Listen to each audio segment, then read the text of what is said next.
Today on Doomed! 8chan down. After this past weekend's mass shooting in El Paso, Texas, 8chan is finally facing, well, a reckoning. Tech companies have fled working with the site that now has links to 3 separate white supremacist shooters just this year alone. But can you deplatform a platform? Dale Beran, writer and author of It Came From Something Awful, How a Toxic Troll Army Accidentally Memed Donald Trump into Office, joins Doomed with me, your host Matt Binder, to discuss the history of 8chan, internet radicalization, and much, much more. As always, you can support this show at patreon.com/MattBinder. But without any further ado, Dale, thank you for joining us today. Thanks for having me. And I said I wouldn't mess up your last name, and I went ahead and did it anyway. Can you please give me one more time? I say Beran. Beran, okay. And we had that discussion before we went live, and I was like, Beran. And we go live, and I go, Beran. Beran is perfectly valid, so that's also fine, yeah. All right, so Dale, thank you for joining me, and first let me pull us up on the screen here. Sure. And let's talk about 8chan. Now, right. A lot of people really are unfamiliar with this site, and it's stunning to me, actually, because 8chan's been around for a while.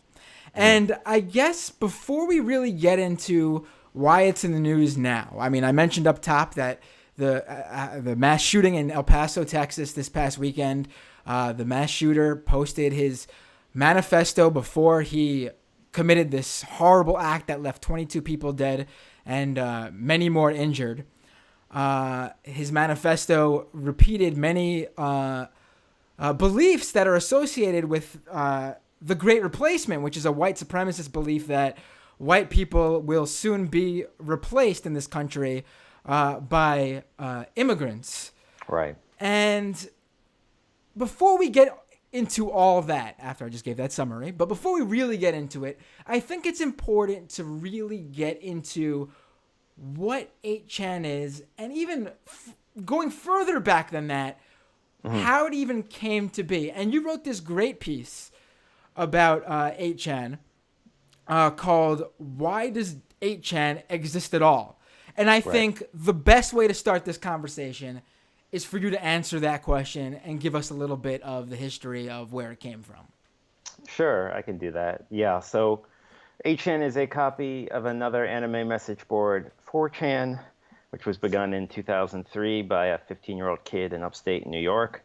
And that was a copy of a Japanese site called 2channel. And the copy, 4chan, was really devoted to anime and sort of otaku lifestyle. And that's really kind of about dropping out. And just sometimes it's teenagers who are just really into anime, but it's this other culture of when you're 20 or 22 and you really don't have much prospects in your life and you're just going to just drop out of life and instead consume products and consume fantasy products. So at first it was about that. And by 2008, 4chan had started Anonymous, the sort of far-left hacktivist collective, where they had moved philosophically from otaku culture to this sort of trolling culture and meme culture. They had largely invented memes, and there was this far-left movement that grew out of that. But then it collapsed around 2012, and by 2013, the start of incel culture really. So 4chan moved back into this super otaku realm where it was really about dropping out of life, spending all your time on the internet. And that's how 8chan was created. So 8chan was started by a young man who had found 4chan when he was 12 years old. And when he was in his late teens, Frederick Brennan was the founder, that's his name. He started a copy called 8chan, and Brennan had a lot of disadvantages in his life. He had a disease called osteogenesis imperfecta, which meant he was confined to a wheelchair, and he had sort of other family difficulties. And when 8chan began, he was really deep in this incel culture. He thought, I'm doomed to be an incel forever. I'm doomed to live my life by consuming video games, and I'll never have a romantic partner. And that was sort of the environment in which 8chan began. And then 8chan swelled. It became the new 4chan during Gamergate, this misogynistic harassment campaign, which was really generated by all the people who had dropped out of life, all these young men who were really angry with women and angry with this idea that, oh, well, video games are my only escape. That's my only escape because I don't live in the real world, so I want video games to be misogynistic and so forth. So this harassment campaign was banned on 4chan, and 8chan swelled. It became the new 4chan, and that's how we got 8chan. And 8chan then, when 4chan and 8chan both began to move from misogyny and incel culture to far-right radicalization, 8chan became the new hotbed of the alt-right. So that's, in a nutshell, where 8chan comes from. So really out of this idea that there were a lot of young men who were really marginalized and outside of culture, really kind of pushed to the margins, and through that they became radicalized. That's really where the sort of alt-right beginnings of 8chan start. Now let's actually get into this sort of, I guess, the ownership of 8chan gets confusing as it goes on. And in fact, all the ownership of all these Chan websites, actually, it's almost like, honestly, when you see who owns each one and how it's been these sites have been passed around, it's a little bit like incestual. Like, it's the same few people that are weird. It's really so let's get into that, actually, because I think it's important to understand who owns what. And the person who created 8chan, Frederick Brennan, he doesn't have anything to do with it now, and he actually wants it. Well, he says quite publicly that he thinks it should be shut down now. Right. But I think there's more to it than him all of a sudden having a moral epiphany. But yeah, let's discuss this sort of, I guess, passing around of these websites. Right. Yeah, it's very strange. So, as 4chan tilted to the far right, when all of the incels and all these dropout otaku culture, all these young men were like, "Oh, conservatism and far right ideology is what now I'm into." Around 2013, 2014, during Gamergate, Moot, Christopher Poole, the founder of 4chan, left. He said it wasn't over Gamergate, but it was probably over Gamergate because the whole site kind of turned on him. And so this was the 15-year-old kid that had started it in 2003. He left, and he went to Google. He works now for Google. We don't know what he does. I asked Google, and they just said, no, we won't tell you what he does. That was their only response to me. And the person that took over, Hiro Nishimura, was the original founder of 2channel, so the person that the site that 4chan had copied.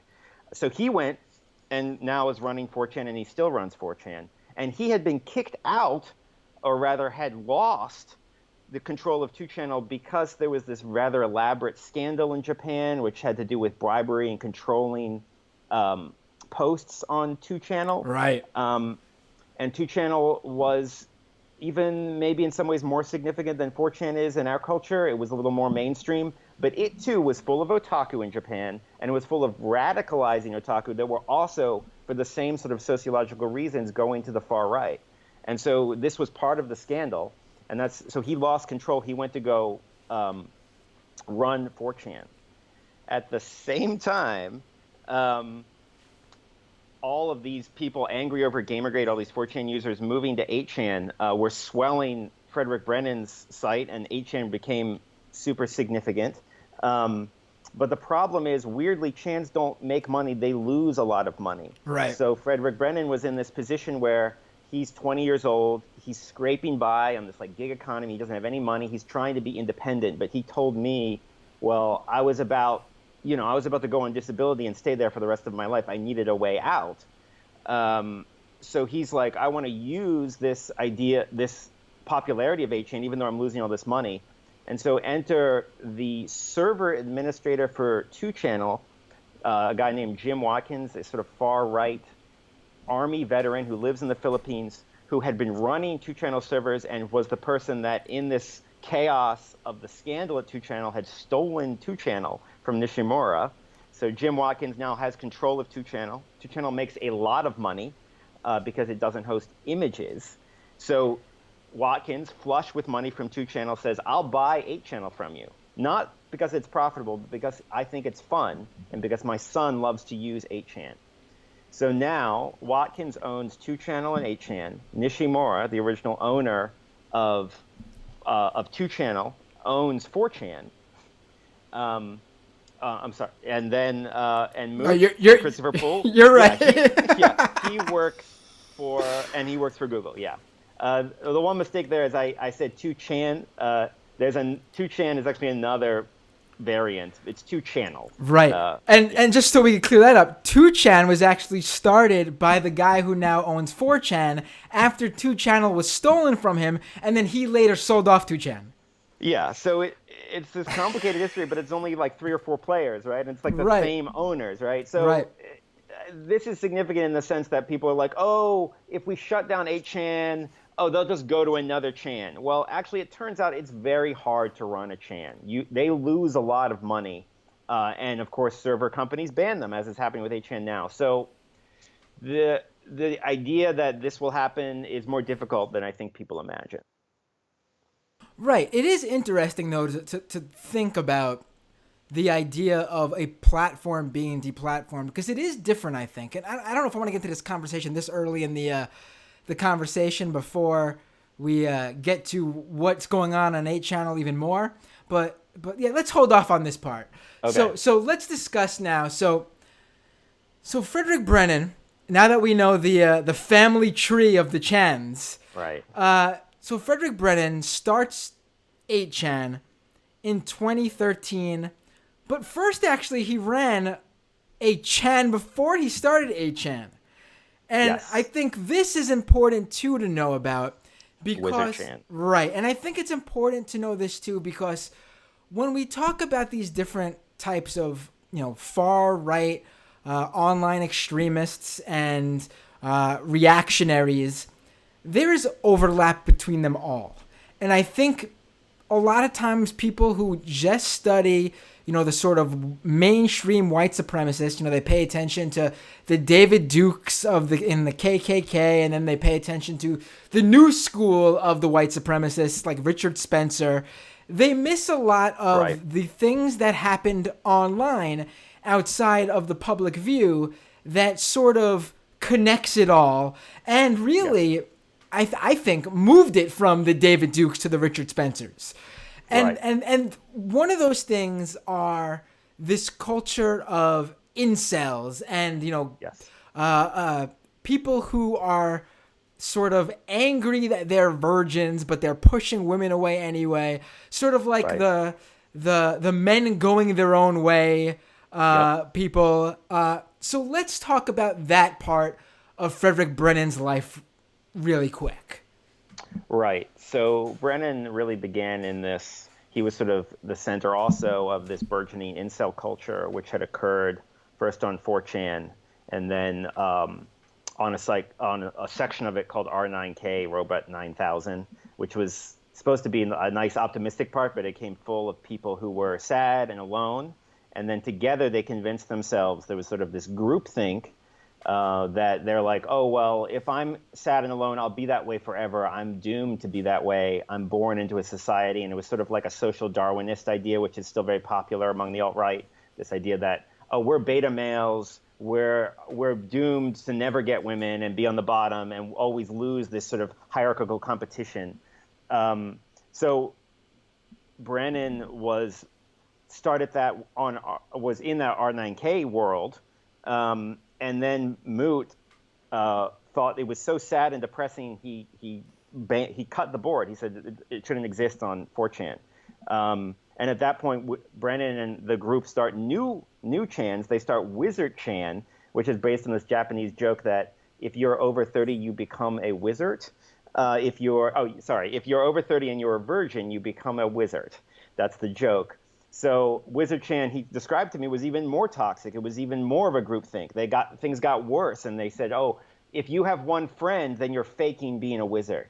Um, so it was just sort of, and eventually R9K was reinstated. It still exists now.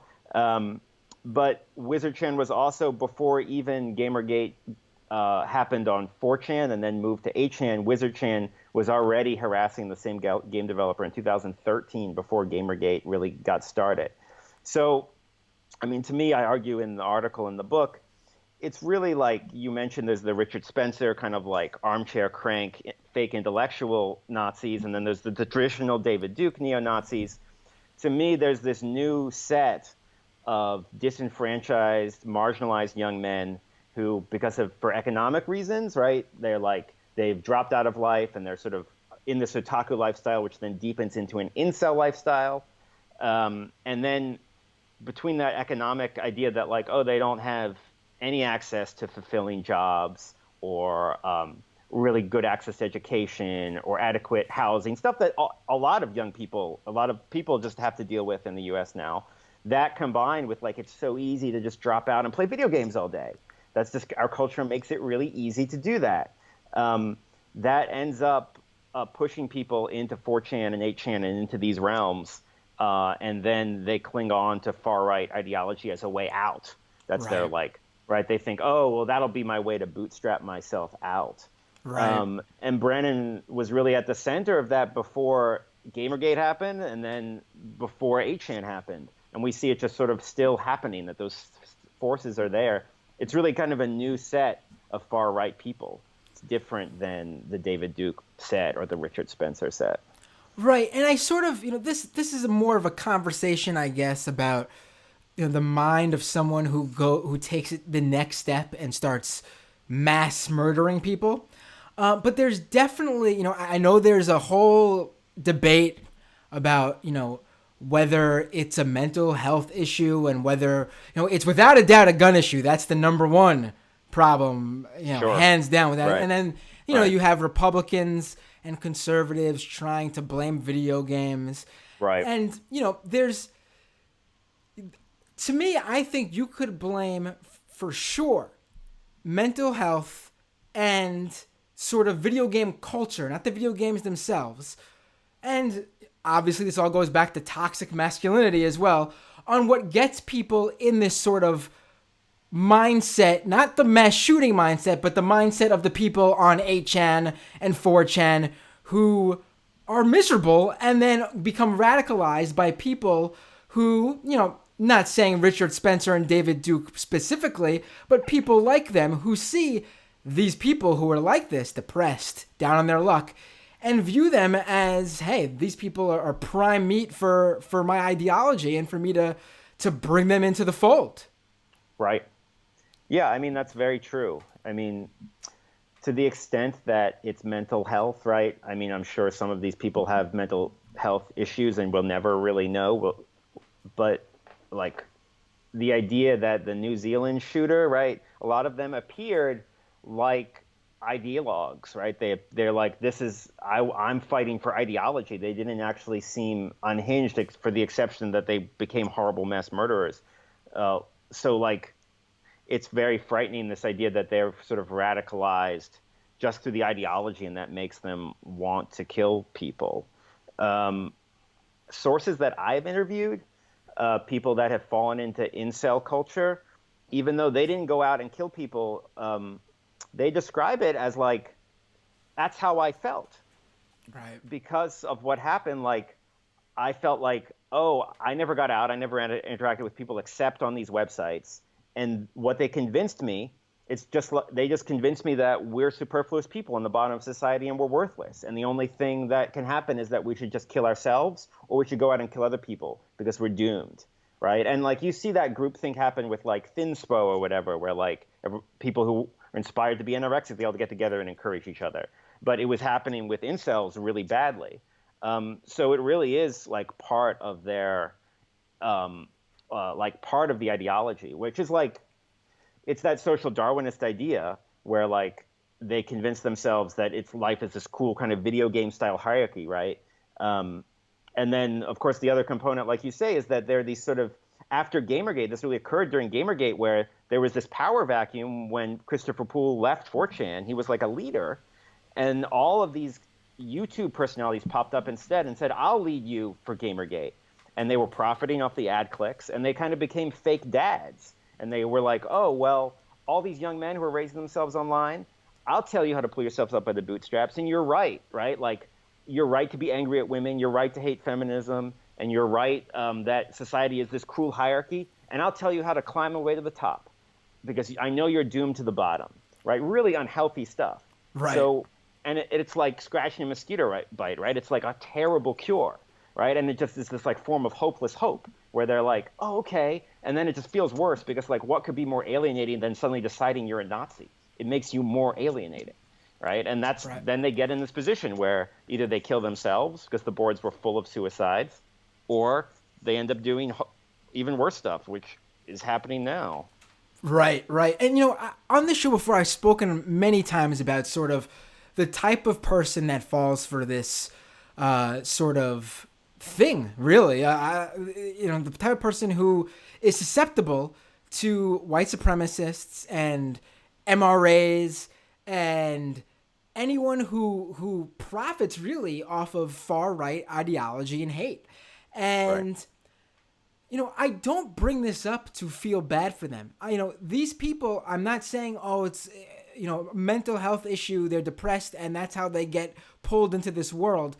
I'm not saying that as a way to say, oh, so they're not responsible for their actions. No, absolutely not. Right. There's no pity for them in that sense. Right. But what I'm saying is, if we want to sort of solve the problem, if we want to fix the mass shootings, obviously you got to do something about the guns. But, Right. We also see that while not as many people died as they do in mass shootings, white supremacists will find a way to kill, as, Charlottesville wasn't a gun.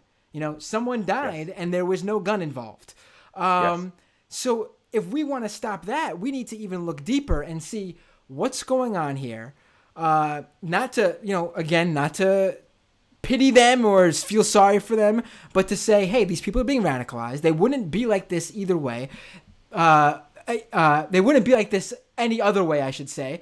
But Right. for the fact that ideologues, the true believers, who, might I add, aren't the ones that end up usually committing these heinous Right. crimes, because that's how they're not the ones who have the health issues, or have the I just got radicalized issues. No, these are the people who are the real bad eggs. These are the ones who there is no saving.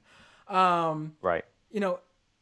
The people who are preyed upon them, we gotta figure out how to make sure they're not scapegoating immigrants, scapegoating feminists, scapegoating marginalized groups, and that way, we get rid of the hatred from, I would say, like, I don't know what percentage, but there's a lot more of those sort of brainwashed types than there are the true believers, in my opinion.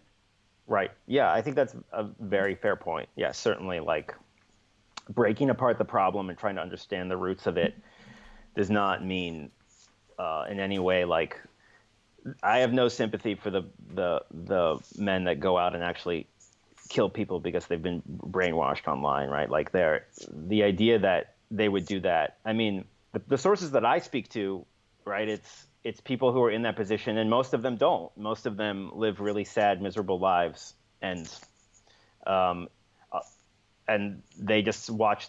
Yeah, I mean, they spend their lives online, and then they watch their. Brennan told me he witnessed 5 or 6 suicides on his message boards, like that. Like, personally, friends of his were like, "Oh, well, today's the day," right? So it's the ones that get the press attention are these, of course, and the ones that sort of quietly kill themselves or live these sort of miserable, closeted lives, like those are the ones that obviously we don't pay attention to, which is sadder.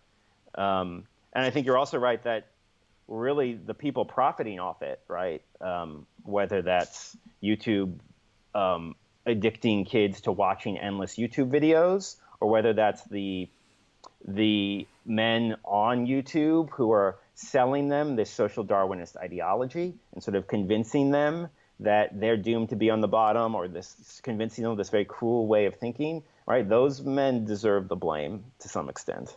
Oh, for sure, right. Now let's actually get a little. I know we've touched on it a bunch of times already, but I think we should get deeper into this because this is where I think the real turn happened. And not even, I just think it's you'll agree because it's crystal clear. But I really want to delve into this here, the Gamergate aspect of it, because Right. this is when 8chan goes from being just like the other chans and just being another place full of shit posters and assholes and Right. yes extremists, Yeah. but a group that probably is in the same numbers as the other assholes on the site. Nothing Right. as over the top and overwhelming as we see with 8chan now. Right. Yeah, Gamergate, that was this peculiar turning point where um, 2013, this is when Anonymous collapses and 4chan's culture really turns back towards super otakuism, right? Where it's even more extreme. The despair is even more extreme than when it was first existing in 2005, right? The whole idea was that like that youth culture was about competitive transgression. And every time, every year, you think, oh, it's not going to get worse, but somehow it gets worse every year. Except for this weird exception where they became politically engaged with Anonymous, and they're like, oh, we're going to have agency in our lives, we're going to self-improve. But after that collapses, we really get this intense that's despair that becomes the incel communities, and then around that, Gamergate occurs, where right there they start harassing this female game developer. A bitter ex writes a screed against about her, and then suddenly there's all of these Chan users on 4chan and 8chan saying, "Oh, we're going to harass this woman," and really like an absurd amount of virulent hatred just focused on this woman and her defenders. Um, and after that, what occurs after they move to 8chan is they realize they're a political coalition, that they have a shared set of values. They're like, oh well, we all resent women so much because we don't interact with them and imagine we never will, that we hate them and we hate feminism. And the other thing that they sort of coalesced politically around was, as the left was moving towards this idea, which was also an internet cultivated idea, that kind of cis white males were at the top of a pyramid of privilege, and then everyone else was sort of, the idea of politics was to lift everyone up to that same level, which is a valid idea in many ways. But the idea that since there was this set of marginalized young men on the Chans who were generally cis white males, and they said, oh, we're on the margins. How dare you, right? We don't want that kind of politics. And they sort of deeply resent it where the left was going. And that really pushed them to the right. So that's 2014 is Gamergate. 2015 is Trump's campaign.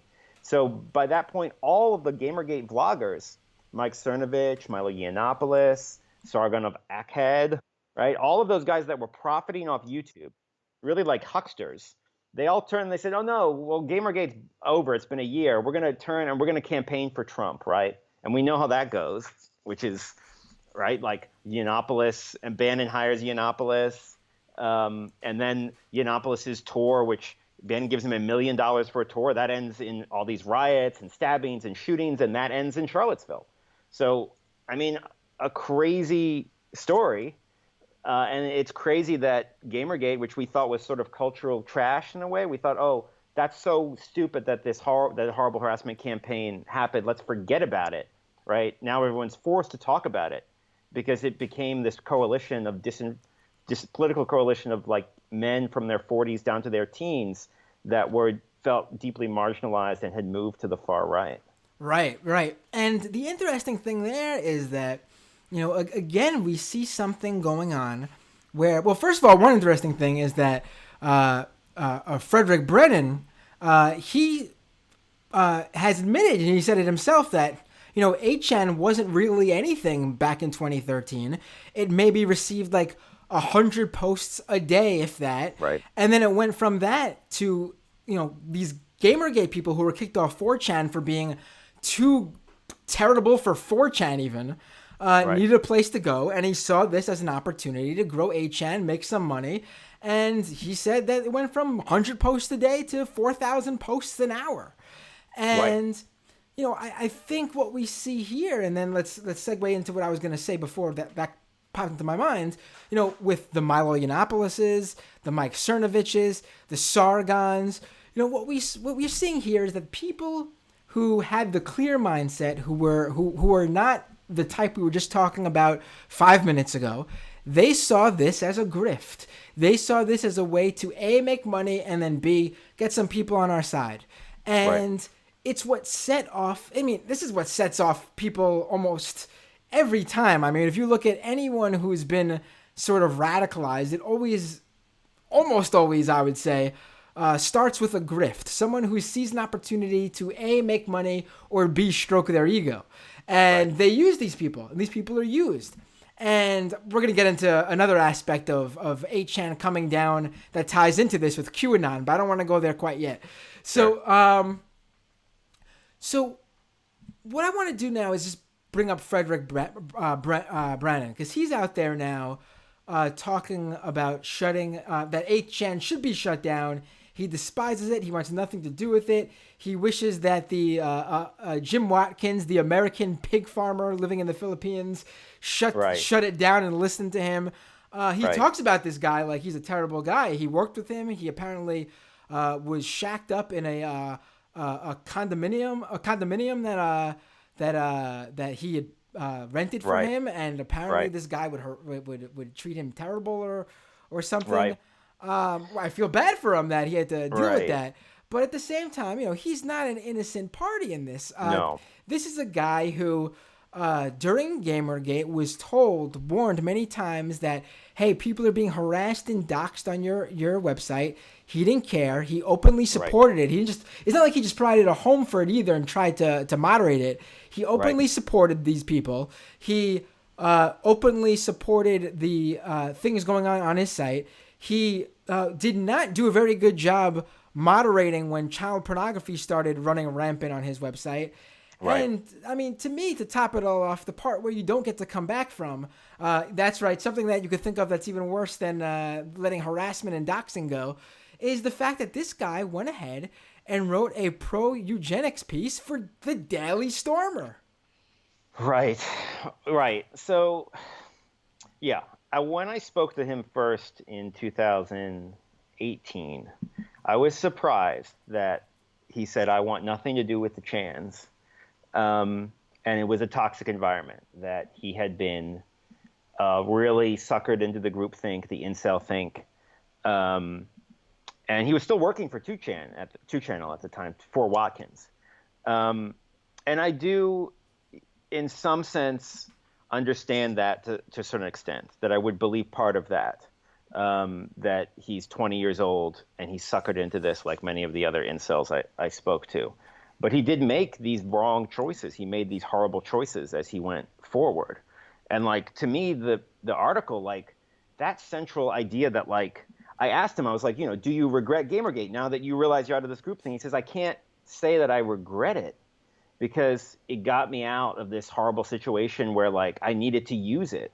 It was I was like, I can't, he's like, I had to be shrewd and use this thing. And it was obviously the wrong moral choice, right? Right. And I'll let people, in that position where, you're disabled, you break bones very easily, and you're about to go on disability, right? And you're like, what choice? Do I make the right choice, or do I make the shrewd choice? Awful, right? Terrible circumstances to begin with. And on top of that, he says that his father had really had him and his siblings to collect the benefit checks.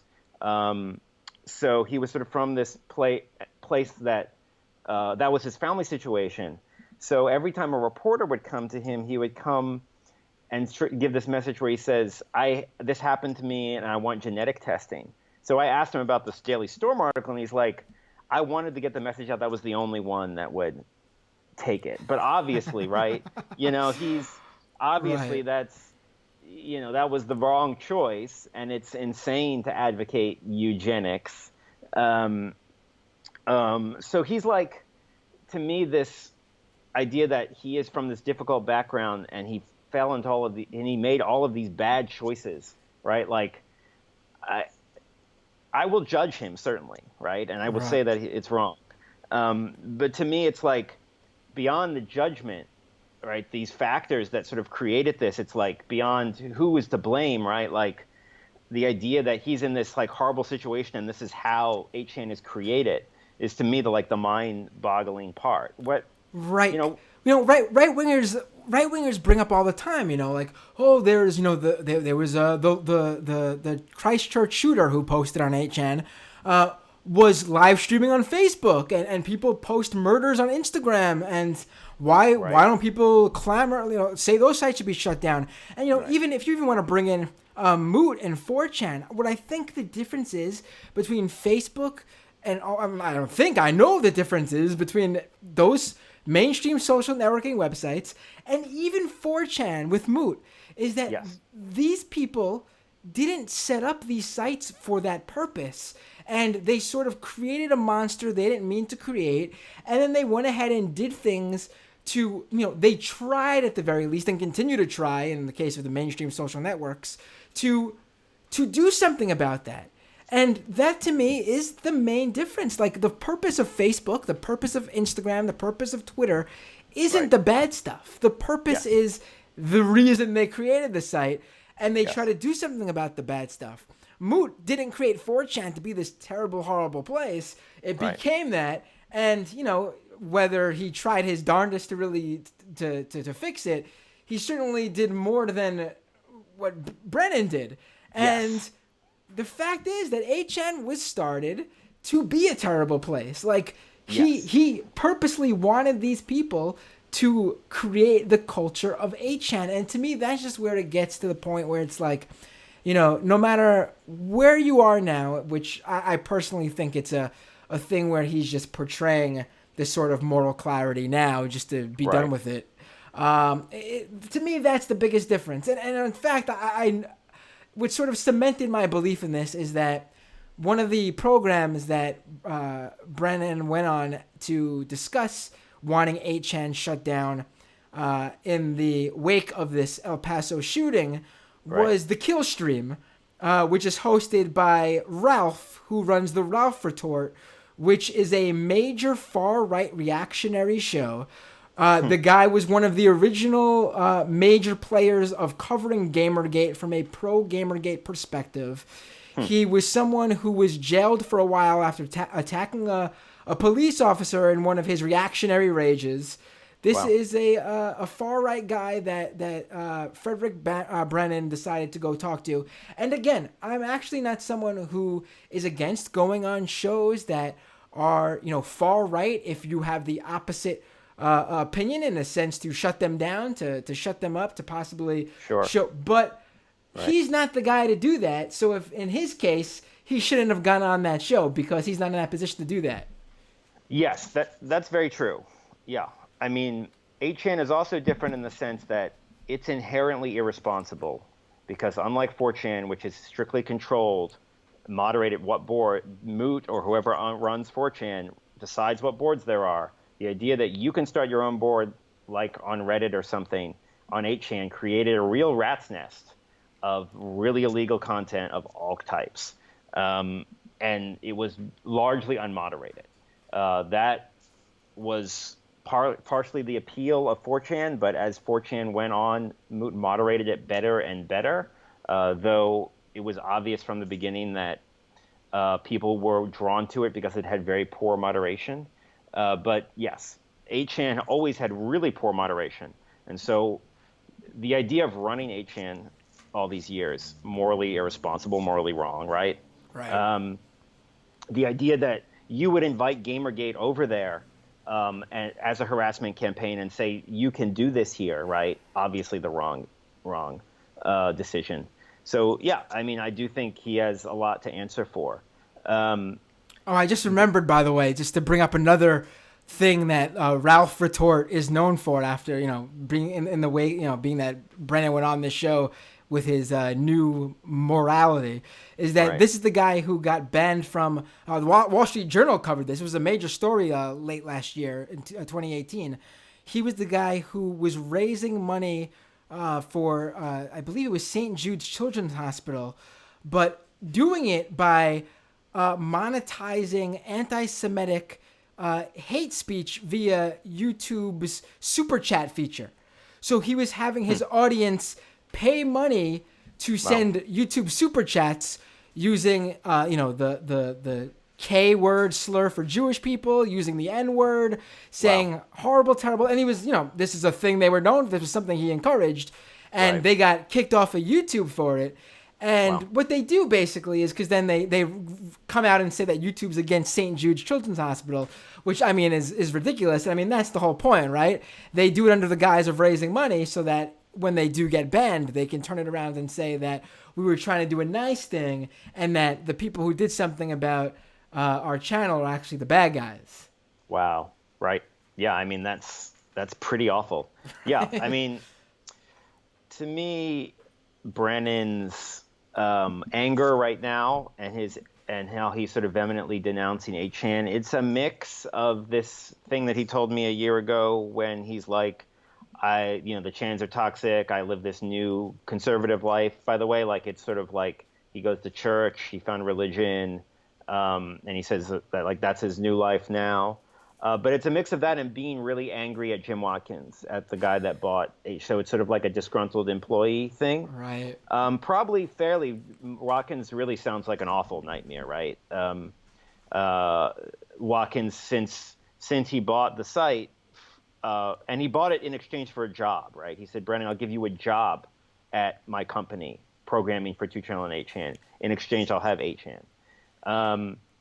And Brandon just described to me all of these crazy, horrible experiences working for Watkins, who just sounds totally unhinged. And in fact, he posts YouTube videos as well, which are totally unhinged.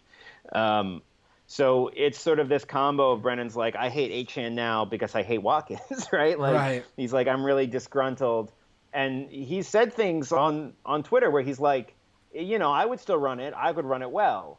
It's still like, it wasn't that bad, which I don't think is, I don't know how repentant he is, right? The idea is that he would run it well if he had control of it. So to me, that's somewhat questionable stance. Right, so he's saying that if he took control of it now, he wouldn't shut it down, even though he's claiming he wants to shut it down now. Yes, he thinks that Watkins' stewardship of it really has left it unmoderated in a sense, but in 2014 when he ran it before, was it it wasn't moderated then. It wasn't moderated, obviously not. Now let's talk about current 8chan, the 8chan of the Jim Watkins era of 8chan. To me, this Jim Watkins guy is extremely sketchy. I'm sure many people would agree with that. He lives in the Philippines. He looks like someone who would live in the Philippines for reasons that I guess would be just allegedly. Sure. If you know where I'm getting with that. He seems to. He was a military guy who left the military because his early internet porn sites took off. Yeah. He was sort of like a technician. He kind of was into electronics in the army. He got trained that way. Right. And then he wrote. Yeah. And then he was making porn sites. Yeah. Right. His big site was a website called Asian Bikini Bar, which apparently was during the the late 90s and early aughts. Apparently, Japan had very strict vulgarity laws, or whatever you want to call them. Right. And so he was able to get around it by obviously not being in Japan. And while people in Japan couldn't host or create this content, they could still visit it. So he created Japanese-centric pornographic content and hosted it in America and became very rich from a Japanese audience. Yeah. And of course, that's also why he was hosting 2channel, was that 2channel was running afoul of the same laws. So it had to be hosted in the Philippines, and his unsavory company was happy to host it. Right. And then he started recently, well, it's since been inactive, but following, I believe, the Christchurch shooting, we'll get into the shootings in a second, but just want to Watkins, man. This guy. He started his own news site to sort of, in the same way that, Trumpers, Trumpian people started their own sort of alternative news sites to fight back against the fake news against them. This guy started a site called Goldwater. Right. Wonder where he got that name from. Right. And he started creating videos with where he was hosted along with these random revolving cast of Filipino women who discussed the news with him. And it's all in a way that basically tries to take off, it's very pro-Trump, it's very pro-far-right, and it's basically, the purpose seems to be to try to get any sort of flack that 8chan and his websites are getting, trying to sort of get it off of him. Yes.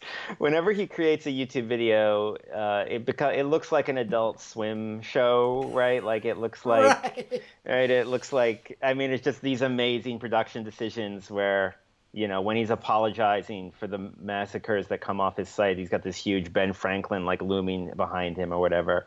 Yeah. So he makes these kind of unhinged videos where he does not come off well or even particularly sane, his YouTube president. And Brennan, of course, has told me a series of anecdotes about him where he is very erratic, and like Brennan had to endure these like racist rants where he said, he said that there was this. He told me this one story where they were at an office and he got very angry, and he lectured all of the Philippine staff that he understood why the British and the colonial powers would cut off the Philippines' arms because they were so lazy, and then he started screaming at everyone.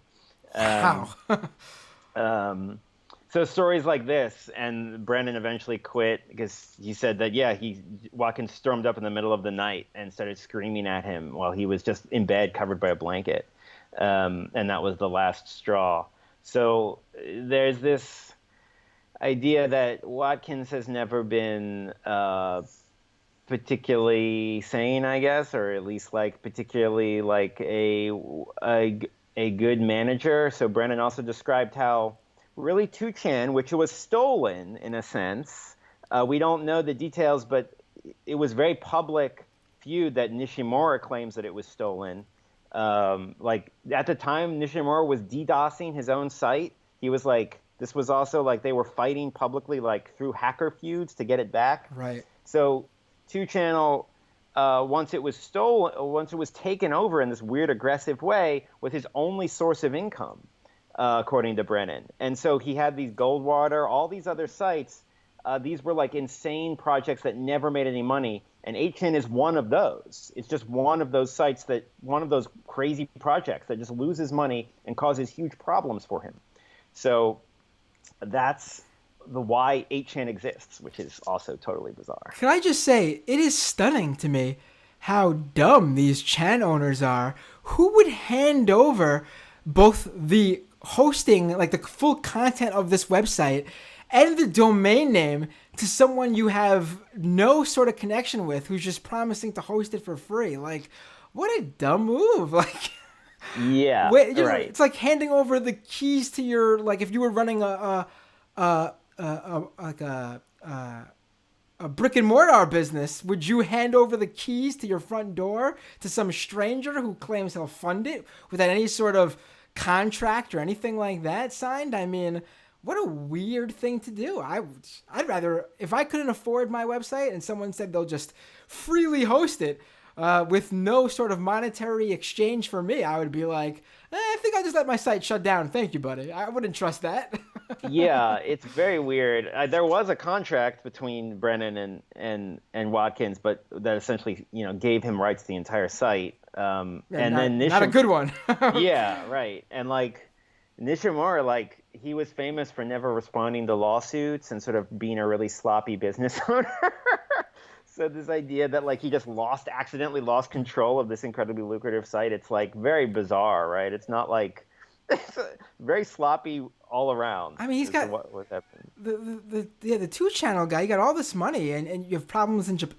Listen, you leave the country. I mean, you run the site outside of Japan. I mean, and the interesting thing though, and this is not maybe a bad example to the solution is just leaving the country.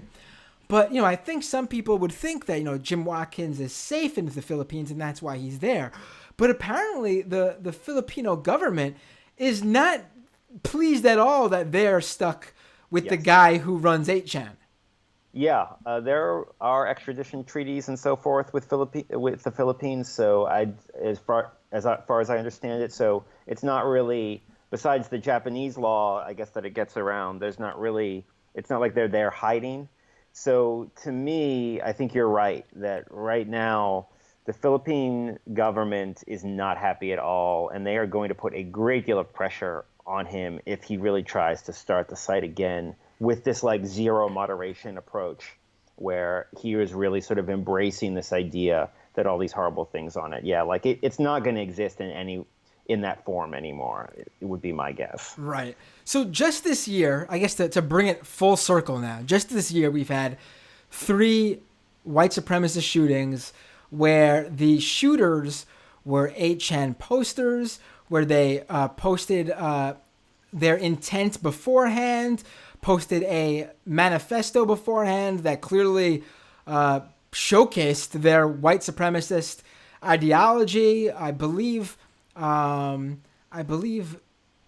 don't know if all 3 of them did, but I know 2 of them for sure. The Christchurch shooter and the El Paso Walmart shooter specifically espoused the Great Replacement white supremacist theory. So did the synagogue Poway, the synagogue California, Poway, he did as well. The Tree of Life synagogue shooter as well. He was a literal copycat. He's just like, I'm doing it right. Yeah, I think I get him confused actually with that one that came. Like, this is sad that we're confused. I could even say this, but I know there's so many. With the one who did the Garlic Festival shooting. That's just another alt-right personality that we don't have a Chan connection for, but again, a social Darwinist. Young man fits the profile right, and he recommended these social Darwinist / proto neo-Nazi literature. So. Right. Yeah, I mean, the list goes on. Like I list 4 or 5 in my article, and then 6 more, and then in my book I list more, and it's like 19, 20. Right? It's really an epidemic of far right shooters. So when someone posts this stuff on 8chan, when they post their manifesto or their intent to shoot somebody, what is the reaction of the current day 8chan community? I mean, they love it for the most part. They are exultant, right? They're either nihilistic or sort of deeply unhappy with themselves. I mean, the way it's like, I mean, how deeply miserable in your life do you have to be to celebrate that, right? Right. And so it's kind of clear how much their lives suck and how much they suck. But that's their reaction. That for the most part, they're exultant. There's a few who are like, oh, well, this isn't good for promoting our far-right ideology. This isn't good for our goals. Right. And then a few people are like, oh, no, 8chan's going to get shut down because I spent all my time here. Right? Like, that's their reaction. Right. Not a human reaction. Right. And it seems like, actually, I wouldn't be surprised if not only does like the rhetoric on there in general sort of push someone deeper into this this hole where they end up becoming what they become and go out and commit these horrible acts. But it wouldn't surprise me if the actual reaction to the shooting, the sort of gamification of it, where they sort of have this kill count, where the more these shooters kill, the higher, on the totem pole they become. Like, in many aspects, you become a legend to these 8chaners, right? Based on how many more people you kill than previous mass shooters. Yeah, I read about this in my book a lot. Republicans have been blaming video games, and their scapegoating of them is obviously wrong. There is a component that is the video game component, which is this idea that if you live your entire life behind a screen, there's this sort of fantasy of stepping through the screen, which is combined with what they consume as escapist fantasy products, which are male violent fantasies that are power fantasies, right? The power fantasies of action films, the power fantasies of video games, And these are all violent power fantasies, right, that are sold to young men. And why are they sold? Why are they so popular? Because obviously these men are powerless, right? It's an old trick, right? Old capitalist trick where you sell the power fantasy to the powerless. So this idea that they replicate that they replicate Doom, the video games, the action films, and they love it, and they're like, oh, I'm so miserable, and I've been spending my entire life consuming male power fantasies because I'm powerless. Well, why don't I just kill myself by reenacting it, right? Like, it's incredibly screwed up, but this is where we are. Right. I just want to say as an aside, I can't thank you enough for getting the name of the show in there as much as possible. Oh, right. Oh, right. Listen, the reason the show has the name because literally I was like, wouldn't it be something to just literally call it what all this stuff I cover on this show is? Doomed. It's doomed. Doomed indeed. Right. Yeah. And, right. I guess a good way to wrap this up is two ways actually to wrap this up. And one is to sort of talk about where 8chan is now. And that's that it is down. At least via the domain name 8ch, which is 8ch.net, which is their domain name. You're not able to get on there. However, I believe if you go directly to their IP address, they're up. But that's not probably going to last for long because they've since lost their DDoS protection, which was when Cloudflare dropped them. Right. And then they went to Epic, the domain company that's very welcoming to right-wing fringe sites. They've hosted Gab. They've hosted the Daily Stormer when both those sites have lost their providers and were deplatformed. Right. They went to their DDoS protection site, Bit Mitigation. But then Bit Mitigation lost their service provider when they found out about 8chan being on there, Voxility. So Voxility cuts them off, which actually brings down Deadly Stormer and all the sites Bit Mitigation is hosting. Wonderful. Great. And then then finally, Epic comes back, gets Bit Mitigation back up, and says they actually will also not host 8chan. So, Deadly Stormer, okay, 8chan, that takes it a step too far, apparently, because 8chan actually shuts them down. But they're still hosting their domain name. So the question now is, what happens to 8chan? Can you deplatform a platform?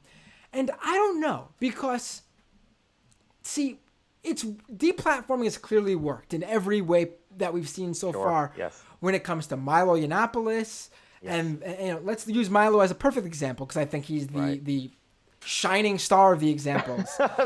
The deplatforming paragon. Right. He was a major alt-right star, a major star on the right. He was rapidly gaining a fan. It was a fan base. It wasn't just like he was an ideologue. He had a fan base. He was like a celebrity to them. Yes. And he gets cut off of Twitter, and he loses that ability to be an asshole to people. And, what I say he had a fan base and he had like a celebrity, like a cult around him as a pro thing before, it actually might have been, in general, the thing that hurt him more than some of these others like Alex Jones. Because, Milo didn't have that strong ideological fan base. He had people who wanted to see him be an asshole to others. And Twitter's the perfect platform for that. Facebook, you can't really do that on Facebook the way that sort of site is set up. Right. So he gets deplatformed from Twitter, and he's a nobody. No one cares about Milo anymore.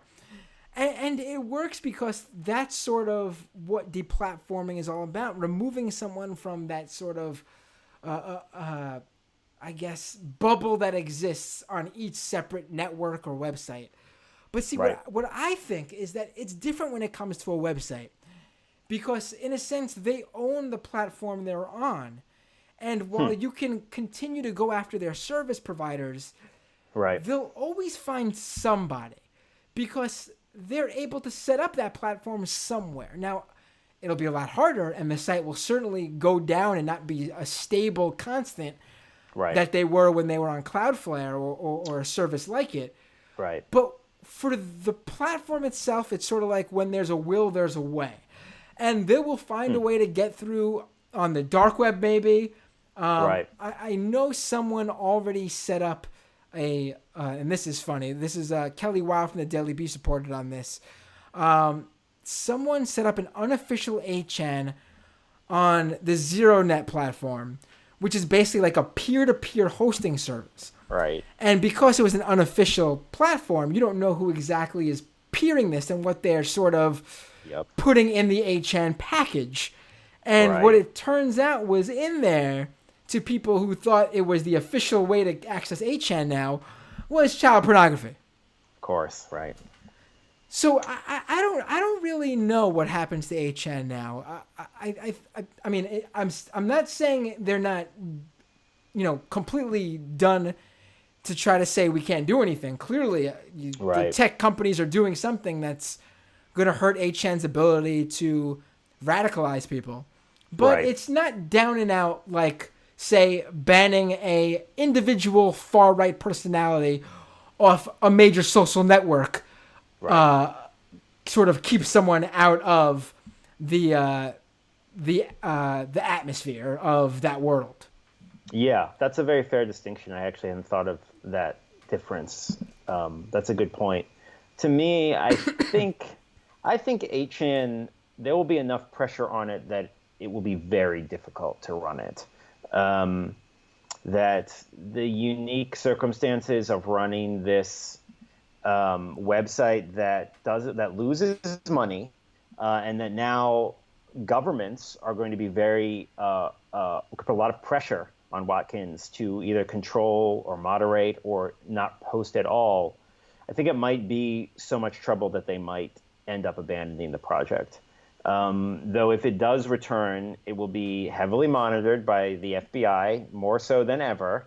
I think that between the Philippine government and the U.S. government, Watkins will be forced to moderate it in a way or change it in some way. I would be very surprised if it returns more or less as it is once it figures out its like DDoS protection. Though you're right, I mean, they will break it up. That the people that were there will go to the dark web and go to Discord servers. But yeah, deplatforming works, as you say. It doesn't change the fundamental problem, right? Like the fundamental forces that creates this subgroup of people, they're still going to be there. They're still going to be far-right fascists, though the Poway killer, he was 19 years old, right? He was a kid, pretty incompetent kid, that just did a copycat shooting. So are less people like that, are less teenagers going to get suckered into this world if 8chan goes away? I think so. I think that it will be helpful, even though those underlying problems won't be addressed. I mean, the Chans, in their history, this happens all the time. It happened like in 2004. It happened in when they went from 4chan to 8chan. That was like the fifth time the group had been like, this Chan is too moderated. We want a worse one. But the problem was that most of the time those sites eventually collapsed. Right. That almost all of them collapsed because it was incredibly difficult to actually run them. Right. So this historical quirk of Watkins running 8chan, I think this era is almost over. Right. I agree with you on the fact that, it's, and I'm glad you brought it up that, the reason why these tech services shutting them down is important is because you want to make them want to give up. Because that's how you'll deplatform a platform. It's not the same. Like Milo can't force his way back on Twitter in the way that 8chan can force their way back on some other web service and get their site back up and running. Right. But if you make it hard enough for them, they might just give up. I do sort of think that the Poway killer, I get that he's young, definitely. Not a kid in the sense that, shooting someone, right from wrong at that point. But I get I get what you're saying though. But let's end it on this and sort of, because you can't have a conversation about 8chan without quickly mentioning QAnon. And to me, and this is something I noticed right away, and I think a lot of people, didn't really think about this at first, but I think it's come to everyone's attention now. Without 8chan, this QAnon cult that's come out of this website because of one person who calls them, or a group of people who call themselves Q. We have no idea who this Q is. They no longer have a way to confirm without HN. They have no way to confirm a official message from Q. Now, for those who aren't aware, Q posts a message on HN with something called a trip code attached. And now the messages he or she or they post are the only ones that have this sort of code connected to it. So they can so they're his followers or her followers can confirm that this is indeed an official message from Q. Right. And listen, I know that at this point QAnon will go on and on without a leader because they're already going on without, Q has disappeared for a month at a time and the cult has only grown. Right. But what I think is going to happen, and what makes it dangerous that there isn't a, more dangerous, I guess, because the FBI is already considering groups like QAnon to be a possible domestic terror issue. Right. What I think is even more dangerous is that we're now going to have the different Q factions that exist. And what I mean by different Q factions is, not all QAnon followers believe that JFK Jr. is indeed still alive and secretly waiting to come out to be Donald Trump's running mate for 2020. Right. But what we're going to see is that the JFK Jr. QAnon people are going to suddenly have their own Q. Some sort of grifter that goes, hey, there's an opening here. And then some other side faction of QAnon is going to find their own grifter, and so forth and so forth. And you're going to then have I guess how you have numerous different Al-Qaeda subgroups. You're going to have sub QAnon groups. Yes. Some more dangerous than others. Yeah. Yeah, that is very likely true. I mean, the way I think of it, it's like there was this famous psychiatrist who studied psychosis, and he had 3 patients that all claimed they were Napoleon. He brought them together and he's like, okay, what's going to happen? And then maybe this will get them out of it. And they're all like, no, he's the pretender. I'm the real Napoleon. This doesn't disprove anything, right? Which is like classic Q, where there was already great Time, a journalist from Time, I believe, reported he found who it was. He found the grifter on YouTube who was essentially Q, who had taken over the trip code. And at the beginning, when I was monitoring poll following this from the beginning, there was this period where there were a few Qs, where just anyone could post his Q essentially. And just this one opportunist kind of got the trip code, and they're still making money off of it. And the Time reporter kind of tracked just how he accidentally revealed himself as Q. Right. So it's you're exactly right. That what's going to happen is there's going to be more than one grifter, and they're all going to try and profit off of it at the same time.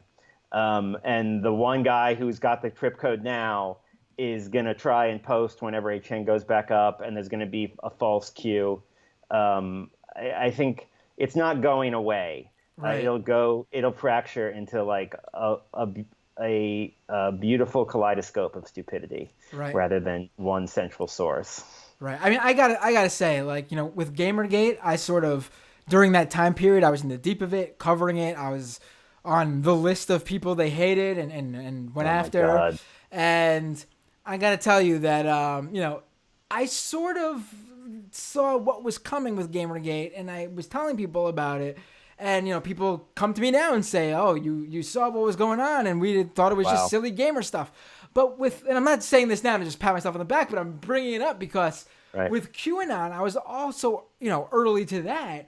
But I got to tell you, I'm not Nostradamus when it comes to QAnon. I don't think anyone was, but especially with QAnon, listen, I thought it would be something probably bigger than Pizzagate, because it sort of it felt like an incubator for all these sort of crazy conspiracies. Like Pizzagate died because it was too specific, but Pizzagate could live on as part of the larger QAnon sort of canon, I guess. QAnon is sort of like the Marvel Cinematic Universe of conspiracy Yeah. theories. Right. Like all the new conspiracy theories now live under Q, and Right. because Q lives on and continues growing, all these conspiracies could exist as part of it.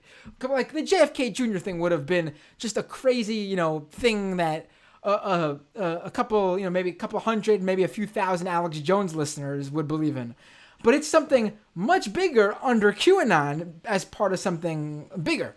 And, if you were to tell me, hey, approximately 50% of all boomers in the United States are probably going to end up believing in QAnon, I would tell you, you're out of your mind. What the hell are you talking about? That's definitely not the regular audience for internet conspiracy. But Right. here we are. Here we are. I mean, it's... Yeah. Yeah. Yeah. I mean, it's the classic. When I speak to Trump supporters at rallies, I went to the far right, to cover the far right rally in D.C. when Yiannopoulos appeared and McGinnis.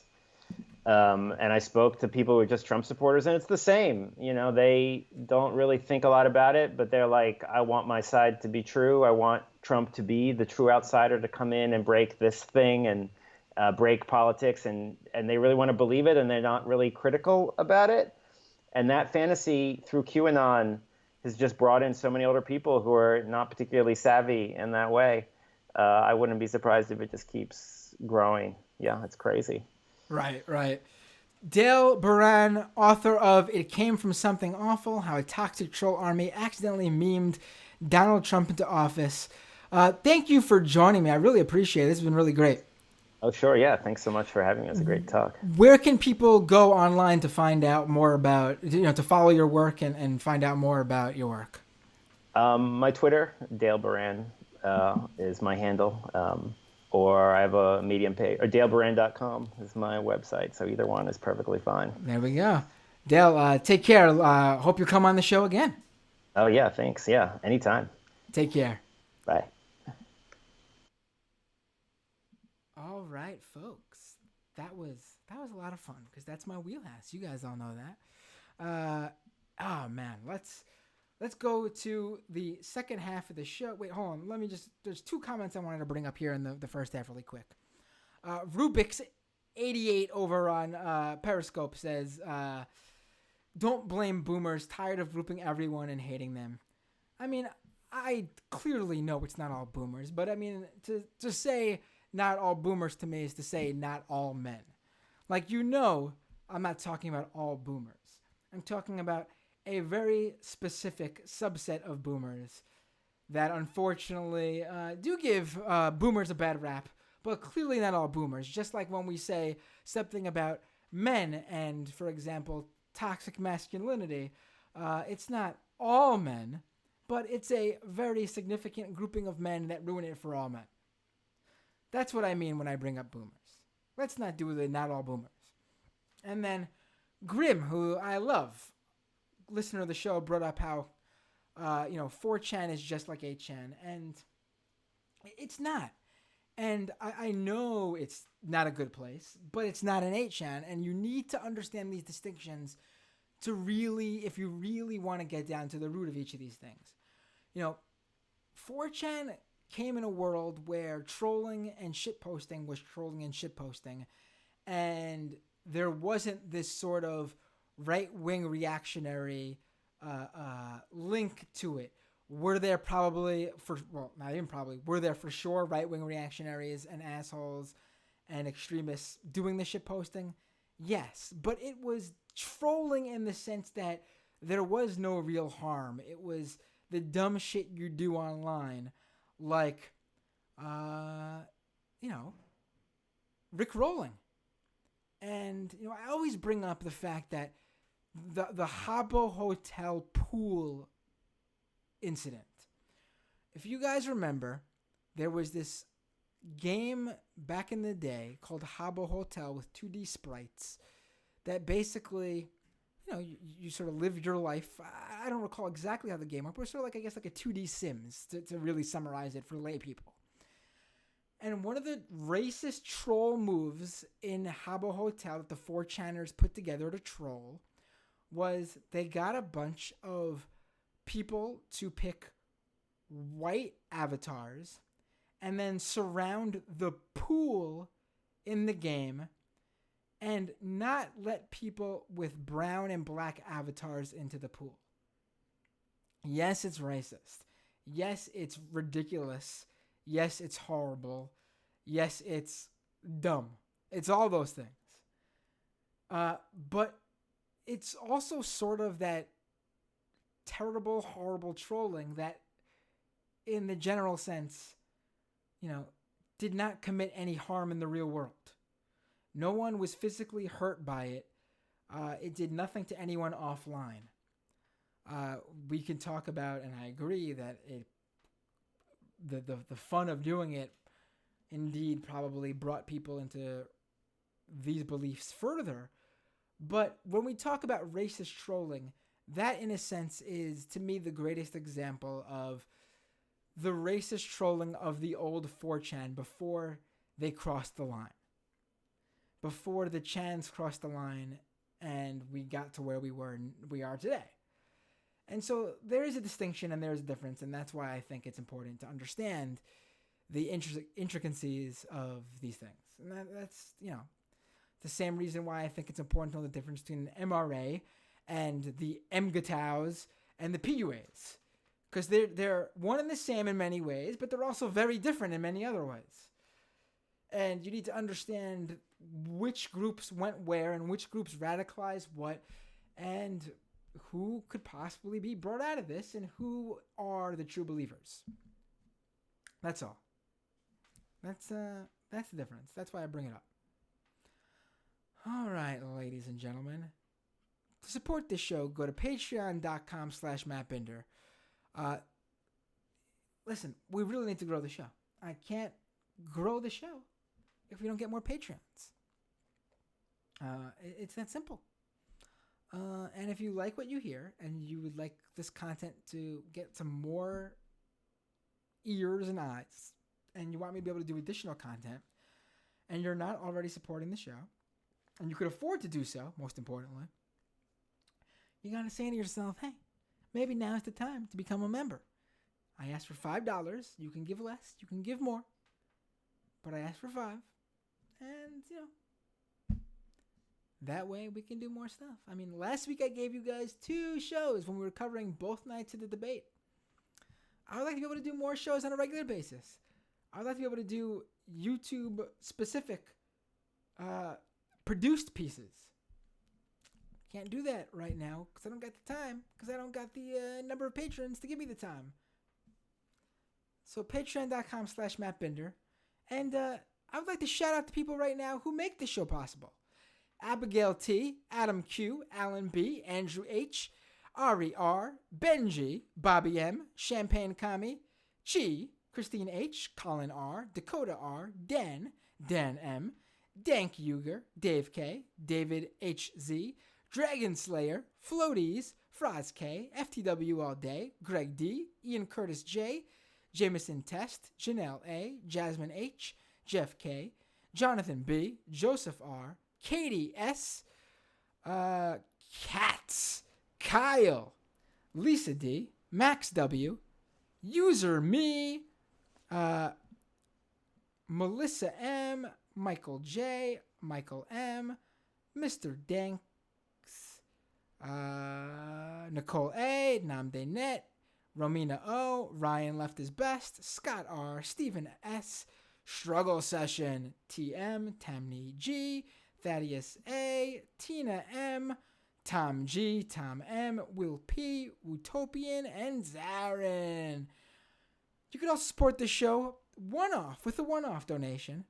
If you're watching the live stream, just give us a super chat. We got super chat enabled. You could also use that super chat to promote whatever comment you want. I'll read it first thing in the second half of the show. If you cannot afford to become a patron or give a one-off, what you can do is help spread the word of this show. Tell your friends about it. Tell your acquaintances about it. Tell your mom, your dad, your family members about it. Also, subscribe on iTunes if you're a podcast listener. Or subscribe on YouTube if you're a YouTube listener. You know what? If you're not a podcast listener, subscribe on iTunes. And if you're not a YouTube listener, watcher, subscribe on YouTube. Get those numbers up. Get people to know that this is a show people watch and listen to. Leave a review on iTunes. Leave a review on Google Play or wherever you listen to the show. Really, I want to say again, subscribe on YouTube. YouTube.com/MattBinder. Also follow me on Twitter at Matt Binder. Follow me on Instagram, Matt Binder. I barely use Instagram, but if you start following me there, I'll start using it. Search Matt Binder and like my Facebook page. And I think that's that. I think I got it all. Doomedpod.com for the podcast. And that's the show. See you in the second half of the program for Patreon subscribers. And you will catch me all next time on Doomed.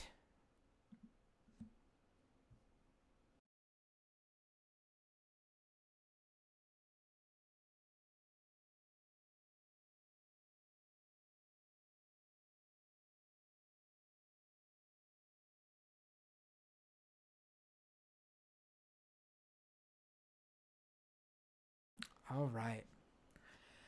We are back for the second half of the program.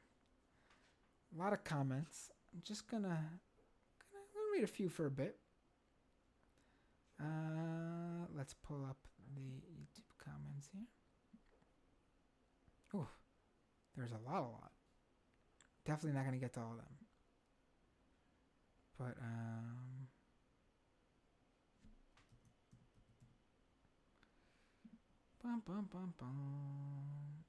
let's do this. Politics Understander says RVD is on Action Bronson right now. Well, if there was anything to not watch this show for, it's Rob Van Dam. My audio is too low, says Bullwhip Johnson. How's that now? Was my audio low for the show as well, like the main show? I hope not.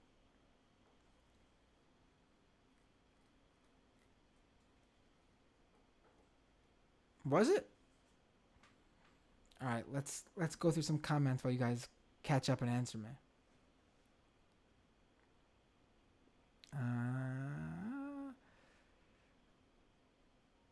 Grim says I mostly use Twitch for digital extremes as Warframe streams.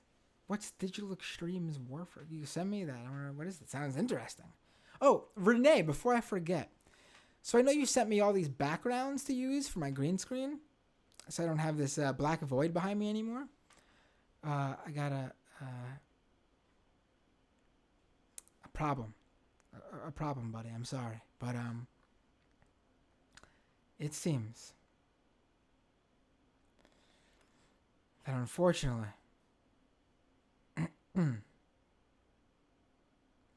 I let your download links expire. Don't get mad. Don't get mad. You spent a lot of time uploading those. You sent me multiple different download links. They expired. I'm sorry. Wait, Andy Kindler on Periscope is watching this? Andy, is this you as an Andy Kindler? Andy Kindler?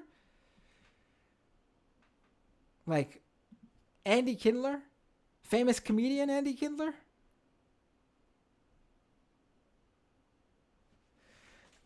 Let's read, go through some more comments here, because there's a lot of talk about Hatechan here.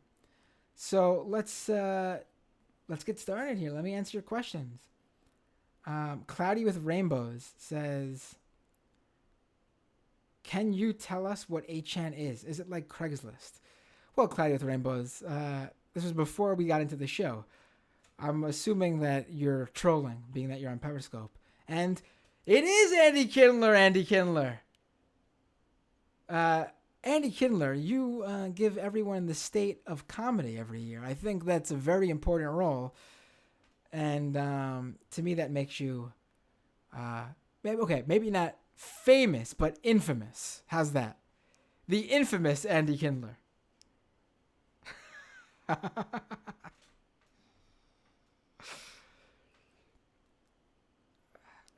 Renee's saying I should test that it's Andy Kindler.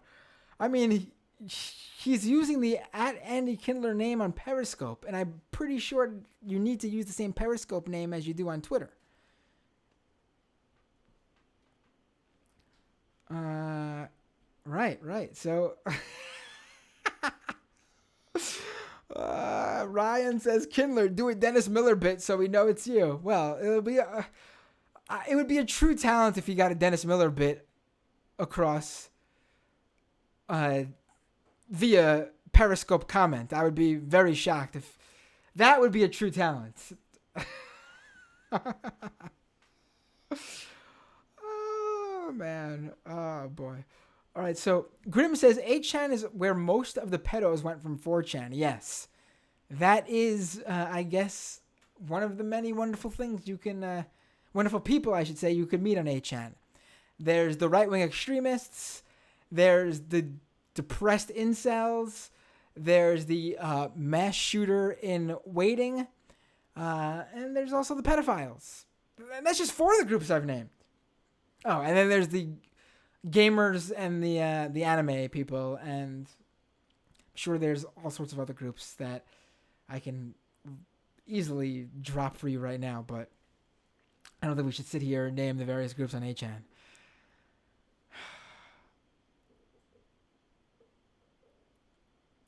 Renee says, mention when they flooded the Justin Bieber survey asking where his next tour should be, and they flooded the site with petitions to tour North Korea, Pyongyang. Right.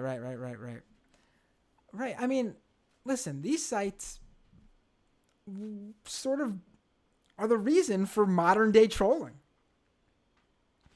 It's where it was created.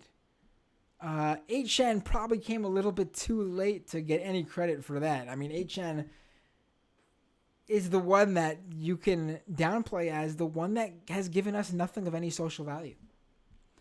I mean, 4chan, you can say, had its redeeming moments.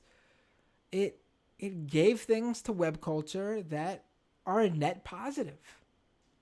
8chan has got nothing. There is no reason to preserve 8chan. I mean, preserve it so that people who study this and report on this can forever warn people of the type of person that went on 8chan and what happened on 8chan.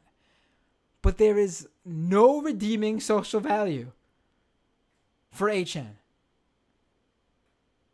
There is nothing positive that it gave web culture. Nothing.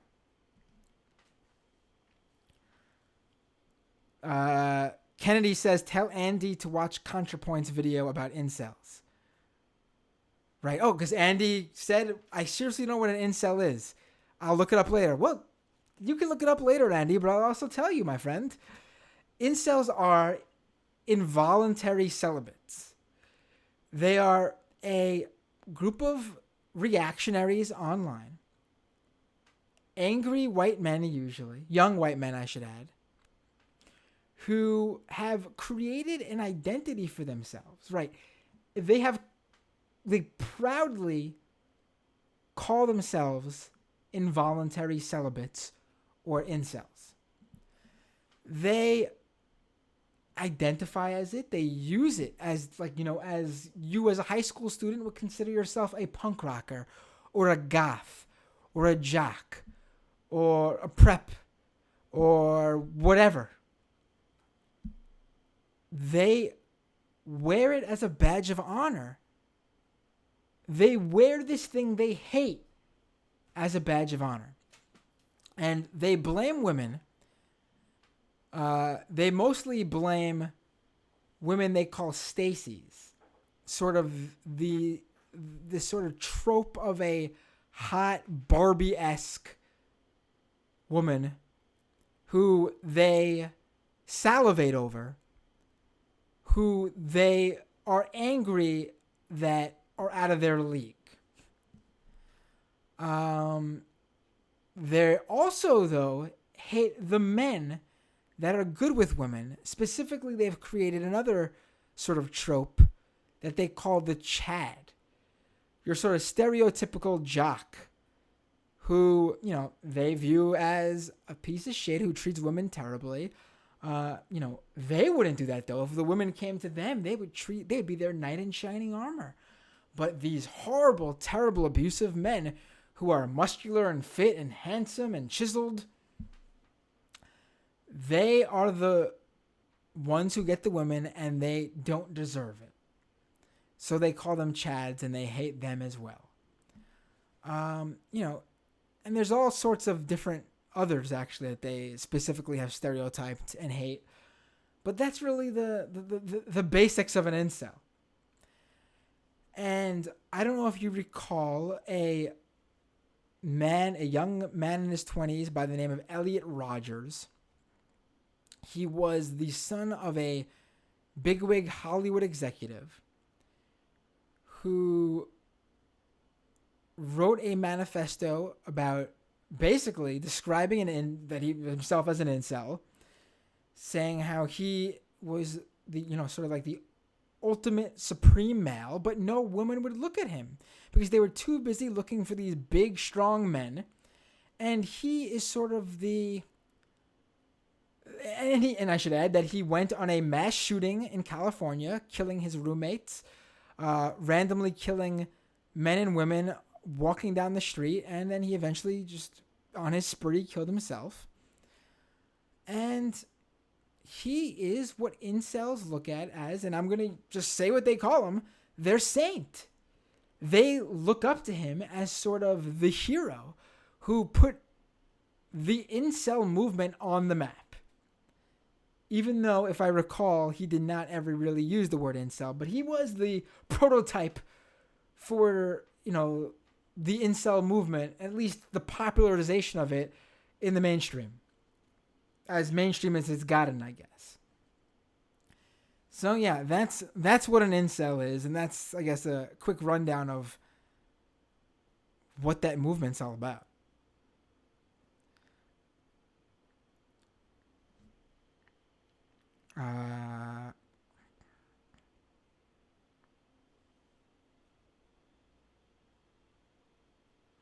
Brian says, incel lore is so frustrating. Grim says, Chad was among the awful boy names that George Carlin also condemned. Lord Ariane says, Stacy, Chad, Tyrone, right? There's, right.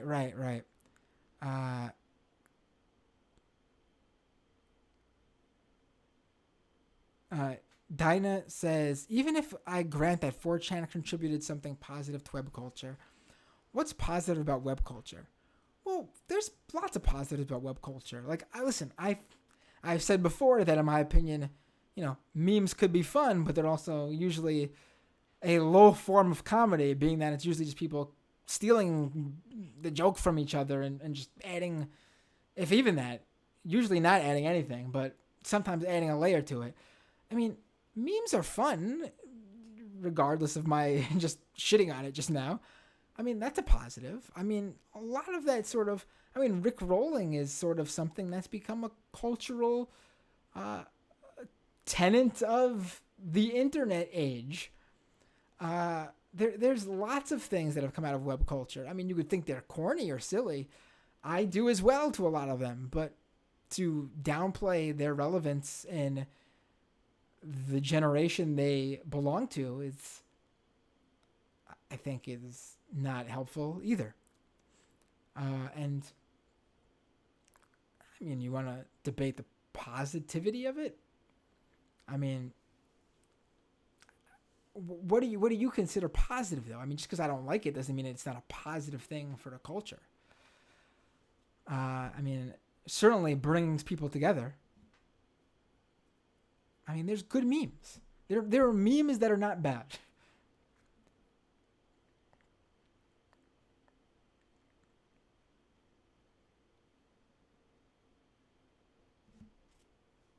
Lauren says, weird looking at Matt Binder with his black screen.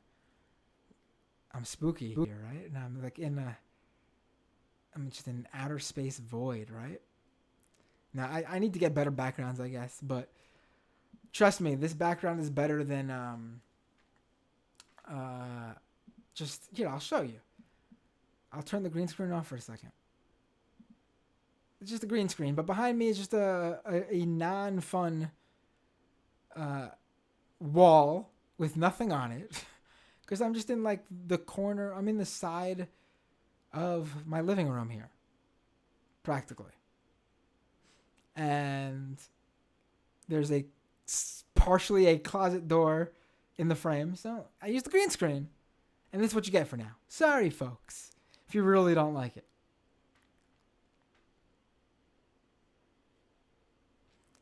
Kennedy says memes are good and cool. Someone wants me to ask Andy to call in. I mean, Andy's just watching the show. I don't know if he wants to call in and be part of it. He's relaxing and watching the show. But if Andy wants to call in, it's up to him. I'll if Andy says he'll call in, I'll drop the Skype name in the chat. But I'm not gonna force it upon him. He's watching the show.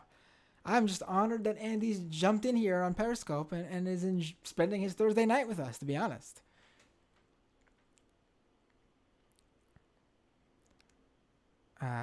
Grim says, memes are just jokes and cartoons, and Richard Dawkins is bad. Brian says, I feel like the incels are winning, though.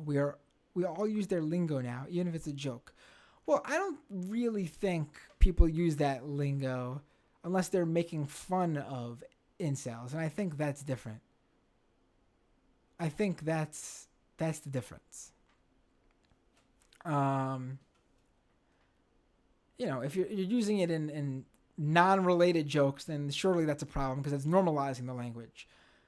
But if you're using it to shit on incels, I think that's completely fine because you're making a mockery of that use, and no one uses Stacy or Chad to be cool. They use it because it's ridiculous in that scenario.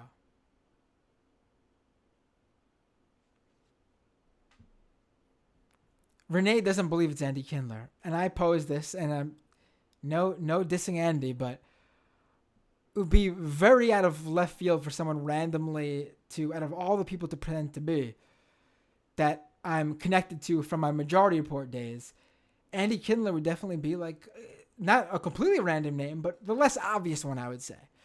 Like, you could probably go with Sam. That would be the most obvious, Sam Cedar. Or if you want to go with someone really famous, you could have jumped in and pretended to be Mark Maron. So that's why I think while Andy has the infamy to be relevant enough, he wouldn't be the obvious choice for a fake. So that's why I am choosing to believe this is the real Andy Kindler.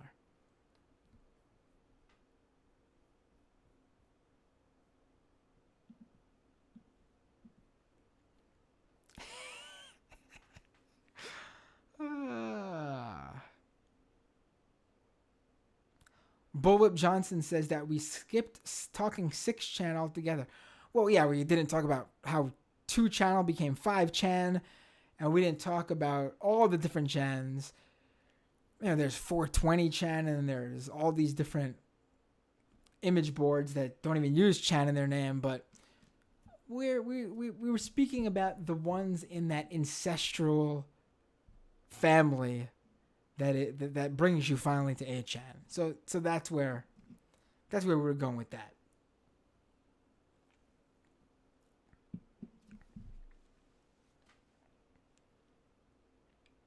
Tom says, I used to spend a lot of time on B before the dark times. Right. Tom says that's what sock for, right? The funny thing is, I spent so much time reading this stuff that I actually don't know if I've ever heard anyone use the board names like audibly. So I don't even know actually how to say, thinking about it, with all this knowledge you guys know I have on this stuff. I don't know how to even say you say it like when you talk about subreddits, like r/ whatever you go to, do you say it like that? Or is it just B? I've heard people say just B, and I've heard people say, what is the actual... Interesting.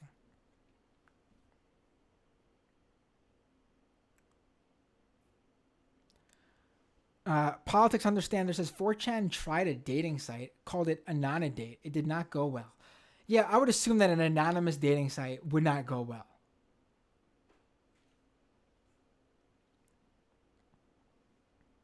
Kennedy says, my virginity is what powers my witchcraft.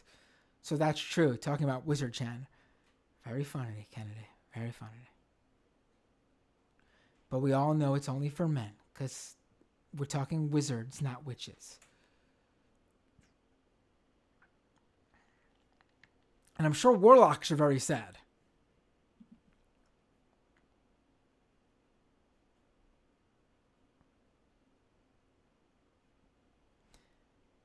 See, now I definitely believe it's Andy, because he says it came in my Twitter feed.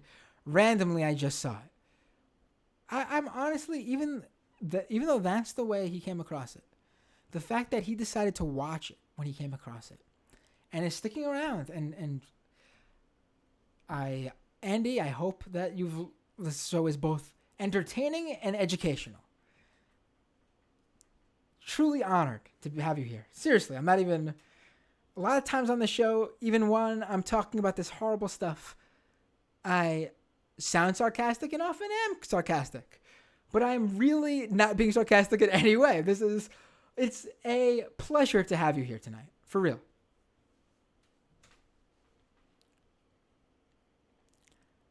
It means more to me, actually, to see you in here tonight than when Michael Brooks randomly decides to jump in here and talk in the chat with everybody. So, there you go. Kennedy says, there wouldn't be incels if men didn't convince themselves that their worth was completely derived from how much they get their dicks wet. Kennedy, that is, I'm sure no one has ever said this after the terminology you use, but that is very astute, because it's 100% true. Grim says there'd be less incels if abortions were federally funded. Sarah says federally funded and fully available along with birth control. Thank you. Kennedy, I'm sorry, says, actually, women feel like our worth comes from men too sometimes. We don't hate them for it. We hate ourselves for it. You know, that's another very astute thing and very true. And I think there's another show there in terms of, excuse me, how this all sort of feeds into the reactionary, what reactionary groups both sexes ended up falling into, I should say. Because we've seen these far-right women come up. And it's something I want to dedicate if not multiple episodes to, at least one rounded episode to. So let's not get too much into it here, but that's a great point, Kennedy. Sarah says internalized misogyny is a bitch.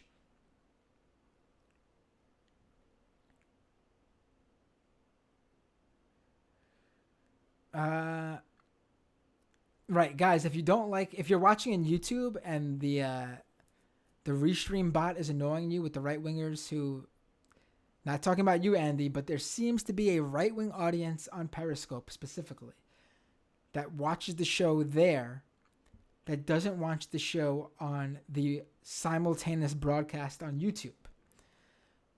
And the YouTube audience is stuck right now seeing the right-winger comments that come in through Periscope, and they don't like it. You guys can block the restream bot. The unfortunate thing is you're also going to be blocking people like Andy Kindler who are watching on Periscope, because you're not going to be able to see their chats that they send on Periscope through the YouTube feed. I know it sounds all very confusing, but this restream software I use, that's how it works.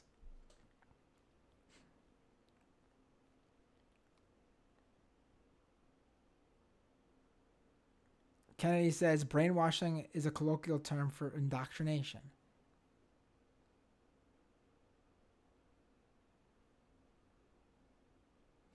Right.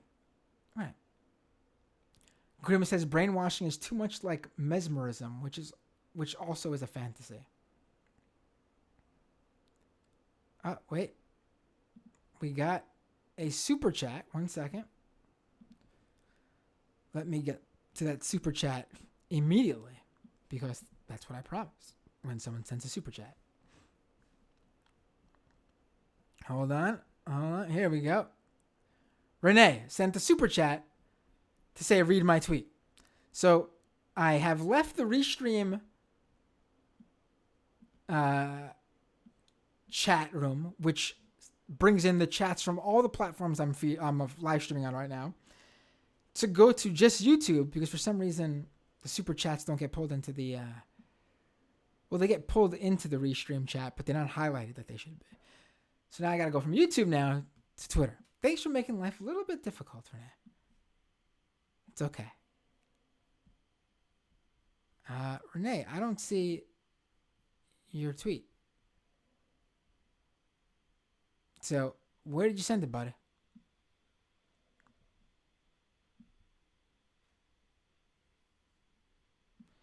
Did you just not tweet it at me and I got to go find it? Because I'm not going to be able to find it right now. Tweet it at me. I'll go back and read it. All right? All right. Renee is our Jimmy Reefer cake for people who are tuning in for the first time. And our majority report listeners, because then if you're not a majority report listener, that also means nothing to you. That Renee is our Jimmy Reefer cake.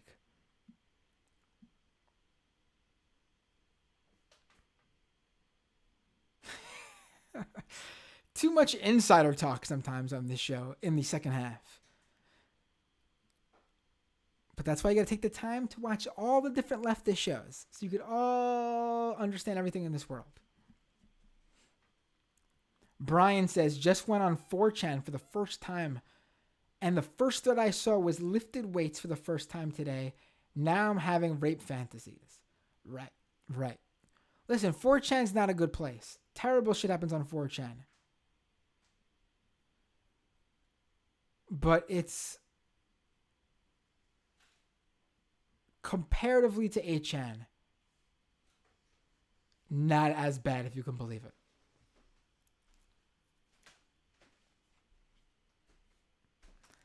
Ryan said to my Jimmy River Cake analogy with Renee, holy shit, I need to report a murder. Kennedy says that's an insult to Renee, honestly. Agreed. Kennedy says Reefer Cake is literally incoherent. Renee knows I've called him that before. And I think he wears it as a badge of honor, I hope. What I mean is, he's a constant on this show. That's what I mean.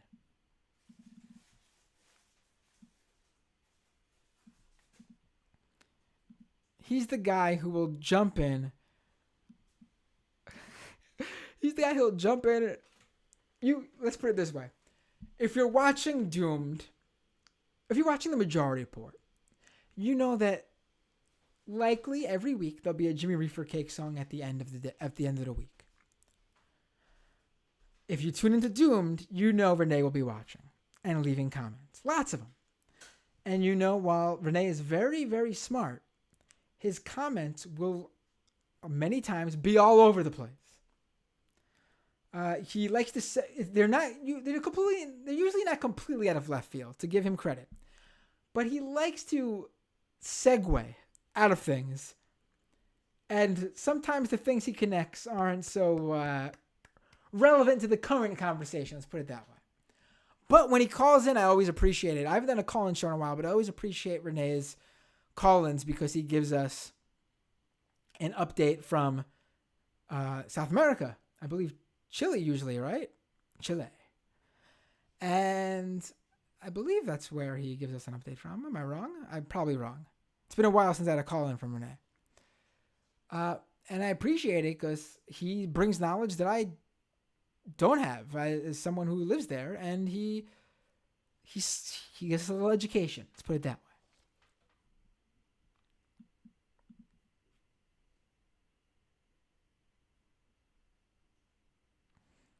Kennedy says there hasn't been a Reefer Cake song in so long. Really? Damn. See, this is what happens for me when I watch the Majority Report. I don't watch every day, as you guys probably know. And when I do tune in, I usually tune in for just the interview or just what's going on, just whatever, when someone posts something that's happening in the second half of the show. I can't tell you the last time I watched the full episode of The Majority Report. It's hard to watch, man. That show is legit. I mean, I worked there. We were doing a daily show, 2 to 3 hours every day. Too much content to consume if you are not working there, to be honest. And Sam knows that too.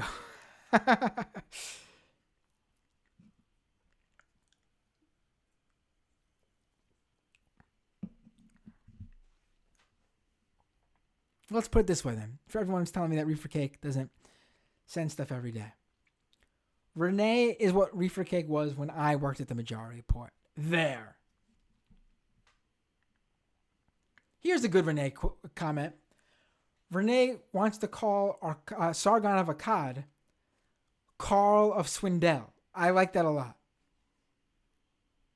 As in Carl of Swindle. Right. I really like that.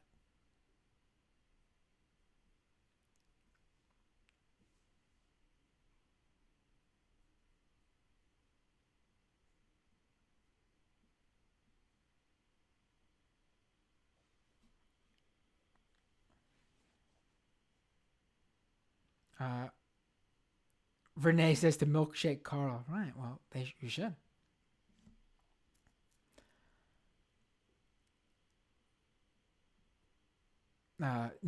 Nicola says, Matt looks like he's in the abyss with that background. Well, I am in the abyss. Especially when I talk about this stuff. Grim says, I need to find some 4K Gundam cockpit images for Matt to use as a background. Mobile Suit Binder. Nicola says, Killstream is something. Right, when I brought up Killstream earlier, right? It is something. We will do an episode on Killstream, specifically. And the Ralph retort. It's getting very niche there, but that's what this show does.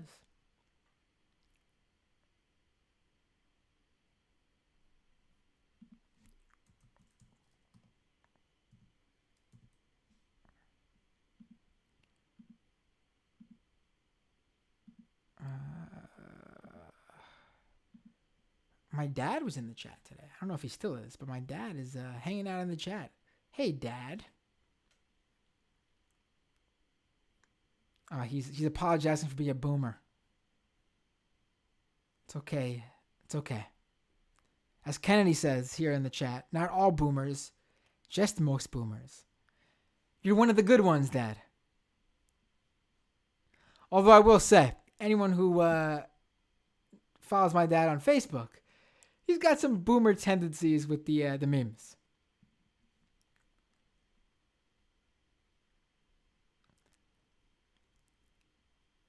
Big fan of the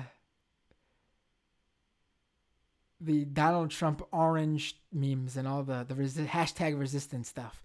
But that's cool, because at least the ideology is right. At least the ideology is right.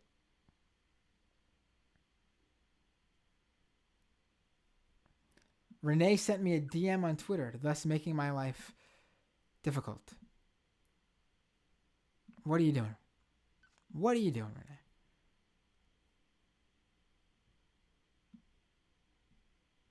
Why are you okay, let's go in here.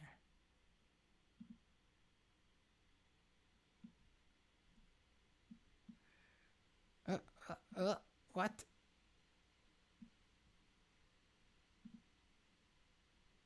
All right, I'll check this out. Okay. Renee sent me something to look into.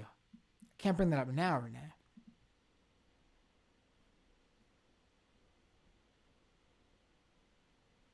But I will look into it.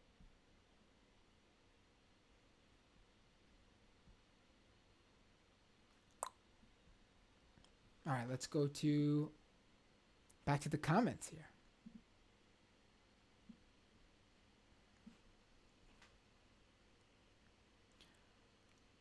Uh, Kennedy says, this is like my second favorite Doomed episode ever.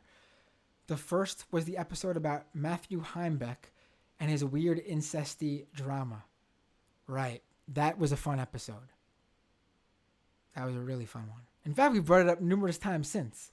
The Matthew Heimbeck incest stuff. It's too much. Kennedy, your favorite episode of Doomed wasn't the first night of last week's Democratic debate? I'm shocked.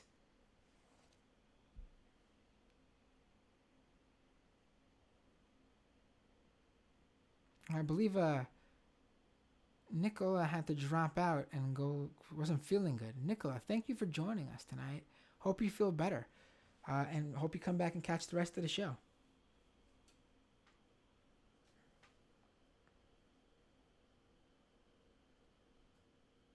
Bread-winning Biscuit says, I'm pretty centrist, but get news from both sides.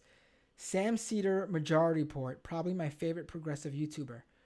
Bread-winning Biscuit, I don't know if you're still listening to this show. I know this comment was posted a little while ago. But if you are still listening, I'd be very interested in hearing what you watch on the other side, where you get your news from.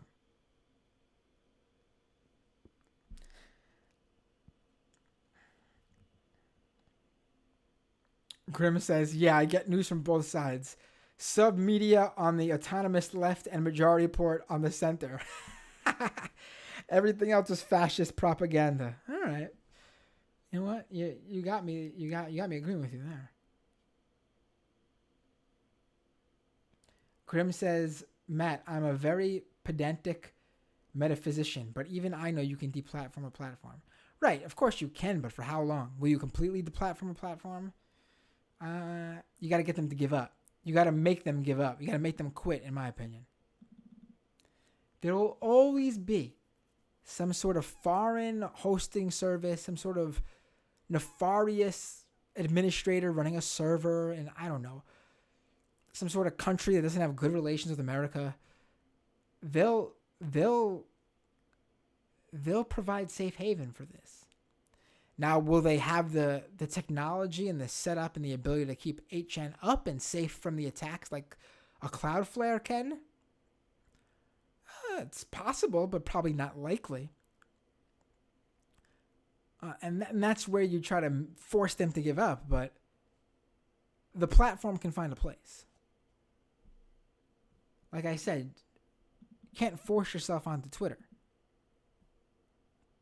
But you could definitely force your website back up by finding a venue for it.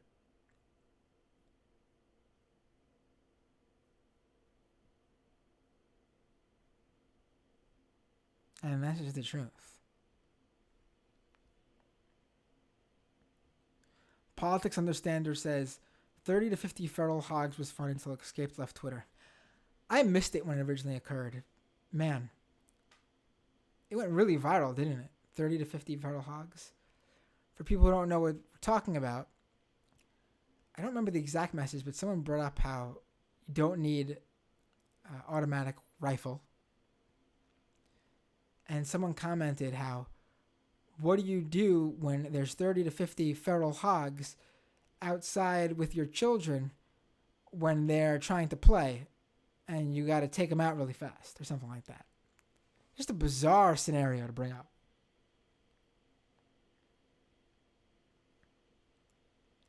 Grim says, Twitter's a dive bar that never closes.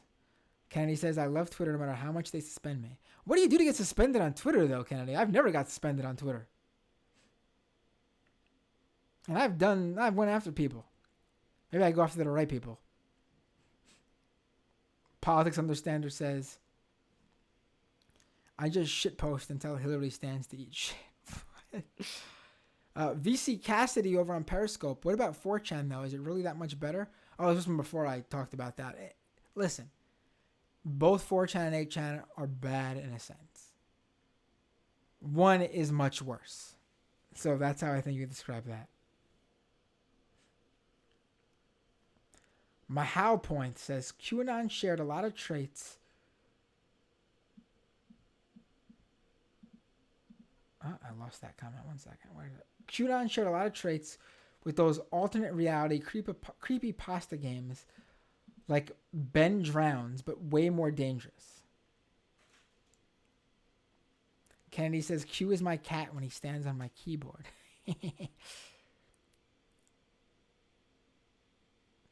Rubix88 said, who went to 8chan? I went a few times to find info I knew existed and was hidden, but haters there.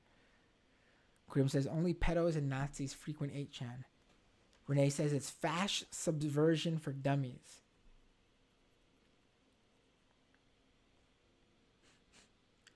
Rubix88 says, Q taught people to research, but they are researching garbage rabbit holes. Well, I mean, I guess whoever's running Q sort of knew they could live on that way. I don't know what.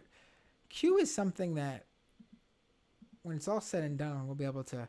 The sad thing about Q is I really do think we've lost a generation of QAnon followers forever. I think they are deep within that cult, much like the Manson family or Jonestown or, the Comets, whatever people. Can't remember what they were called right now. And I think they're a lost cause. I think family members will never get those people back. I mean, there's been stories about families who've lost family members because of that. They've gone full on crazy QAnon conspiracy theorist. And I think it's sad, and I think that's the case. QAnon has gone that far, honestly. And we'll do an episode on that too. I mean, we've done many QAnon episodes, but we'll do a QAnon episode specifically on the people who've been lost to QAnon and the family members who've gone through that. Grim with the perfect follow-up. Q doesn't teach people to research. Q fosters paranoia and schizophrenia. Right.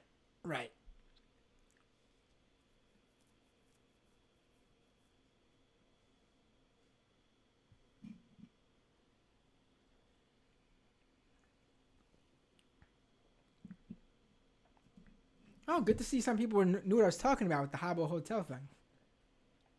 When I mentioned that earlier. Pool's closed. Right.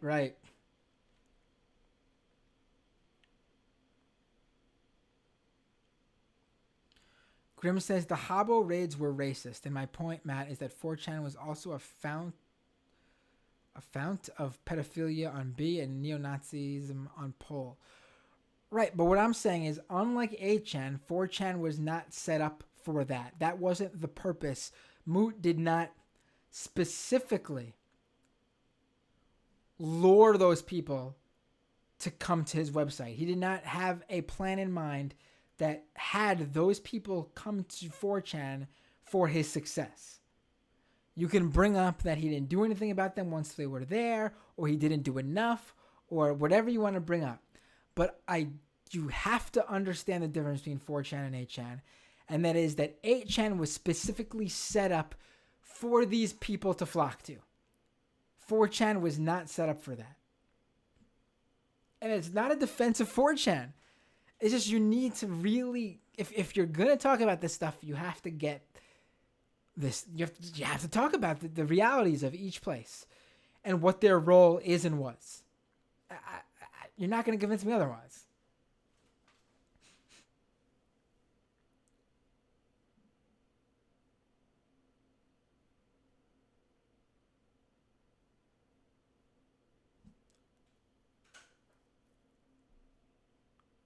I'm catching up because now we're going to catch up with the comments now. Oh, Andy said that the background works, and he was too shy to call into the show, which is, I believe it. Comedians are weird like that. My dad shouts out Andy and says that Andy Kindler's going to be at the Bell House. So if you're in the New York City area, check out Andy Kindler at the Bell House.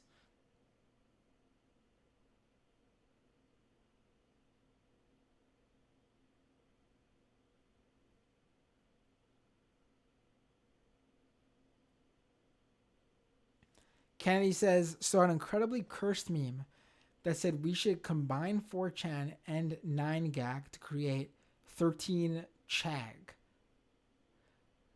The weird thing about 9gag is that it's a website that has monetized memes they did not create, stolen content.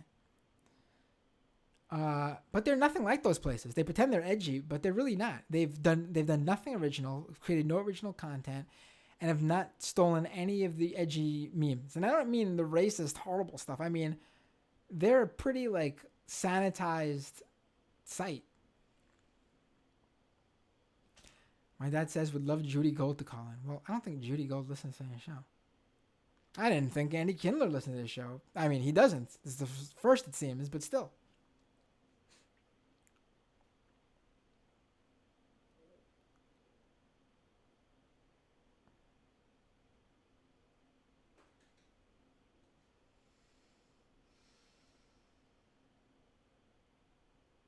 Lawrence says, is there any effort by any community, organization, government to educate people so they do not become incels? I don't know. I mean, for incels specifically, probably not. I do know there are groups that are set up to try to get people out of hate movements and white supremacist movements and neo-Nazi movements. There's a very specific group that was receiving government funding that was cut off once Trump became president.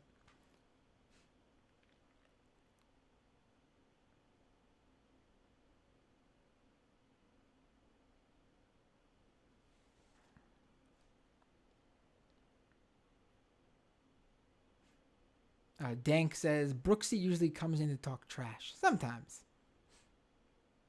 Kennedy says, tell Andy I love him in Wizards of Waverly Place. Grimm says, I want to scold Brooks for being curt with me the 2 times I called into MR. Michael is not good with calls. That is the truth. He does not let anyone get a word in edgewise. It was one of the issues I had with him when I co-hosted with him. That's why we actually had sort of like one of the reasons why we had like a separate part where Michael hosted half and I hosted half. Because if it was dual hosting, we would just be talking over each other.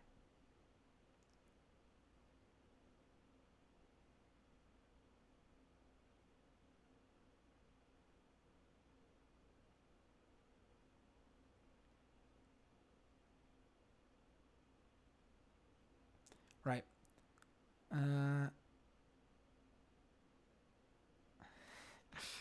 Hold on, I gotta get past all this. People talk about the reefer cake stuff way too much. Jeez.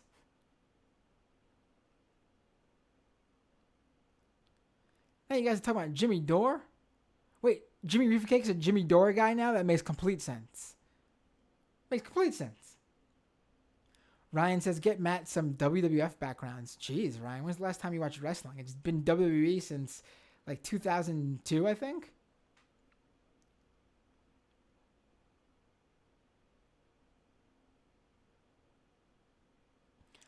Politics Understander says, Matt, get Epstein brain and do a crazy conspiracy show. I mean, aren't all my shows crazy conspiracy shows? But yes, I should do an Epstein episode. 31WA on Periscope says, are you keeping up with the Harry Cherry drama? Like it says, real name Harry Cherry, right? There's this conservative reporter named Harry Cherry, right? We're getting towards the end of the show. I'm too tired to even remind myself of what that's all about. How Harry Cherry even is being talked about again. For me to talk about that right now. We're wrapping up here. Brian says, how do I convince my boomer mom, Brian on Periscope, I should say, how do I convince my boomer mom that Biden is not a good choice?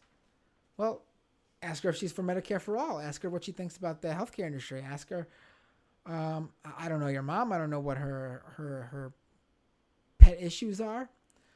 If she likes going on the internet, tell her that Joe Biden's the only Democratic candidate who does not outrightly support net neutrality.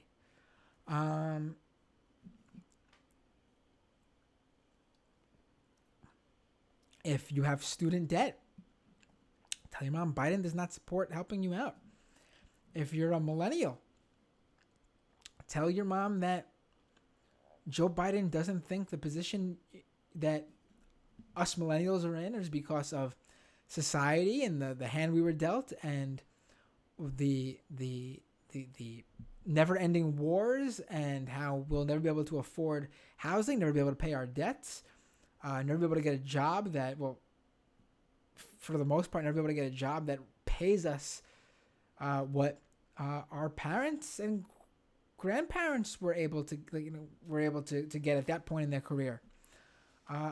Joe Biden thinks that's our fault and we should stop complaining about it. And he clearly is not out to find a solution to the problem that millennials are facing. And not just millennials, literally every generation that comes after us. Millennials, Generation Z, the YouTube generation, if we don't elect someone who wants to change the system at its core, then I don't know what's going to happen when, more and more boomers and those in the generations before them start dying off. What millennials will be able to afford the homes that the boomers are trying to sell? Who's going to buy all these homes, all this housing when the boomers die off? Are we going to just get, are the rich? I mean, what we're going to see is the rich will just get richer, because the few millennials who the children of these boomers will be the ones to just inherit all this property, and so have even less, dispersal of housing. Like, we'll live in a dystopia where there's probably just like a few hundred landlords in like just a few cities or something like that. Insanity.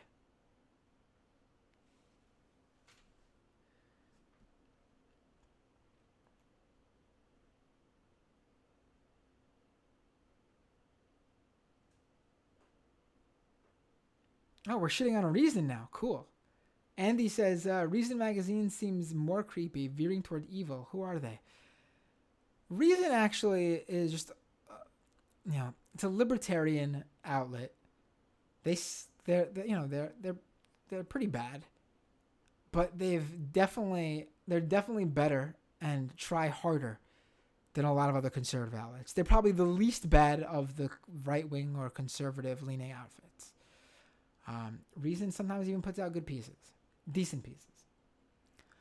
Breitbart's definitely worse. Quillet's definitely worse. Quillette just had to recant an entire piece because they got fooled by someone pretending to be a DSA member who wrote a piece saying DSA is doomed. Love the title, by the way. DSA is doomed. Great shout out for this podcast. You would think I wrote it and fooled Quillette. Wink, wink.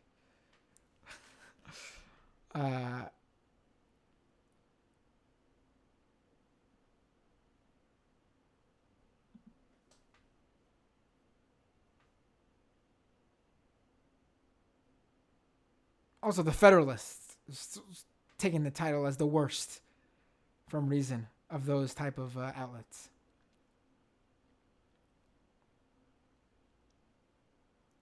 Renee says, Reason magazine sounds sad.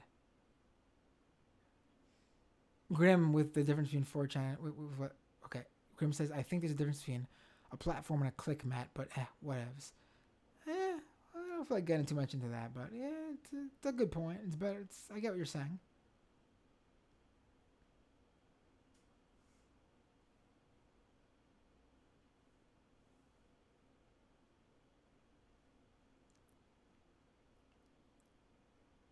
Politics Understander says 9gag is the new E-bombs world.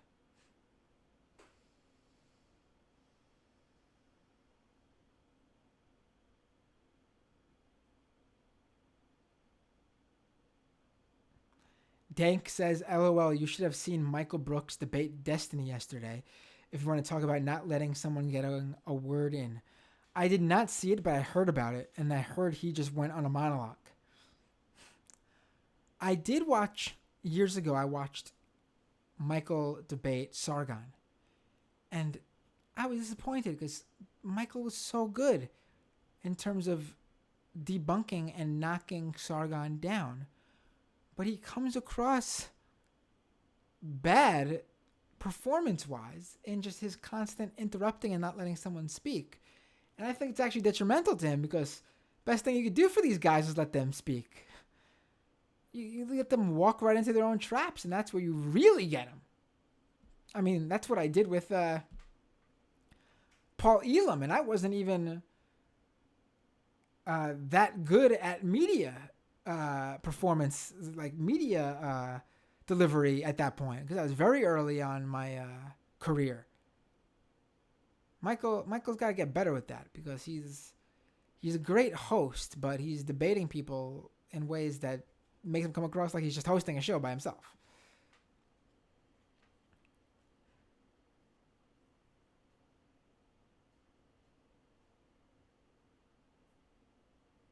Dank says tonight Biden slipped up and said poor kids are just as bright and just as talented as white kids. Ooh. Ooh.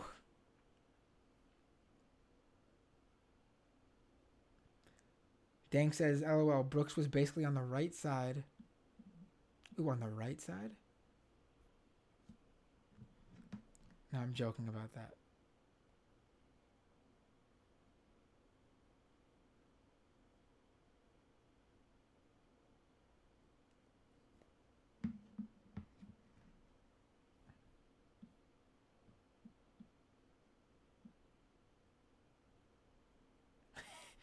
Basically on the right side of the issue, but he spoke for like 90% of the time.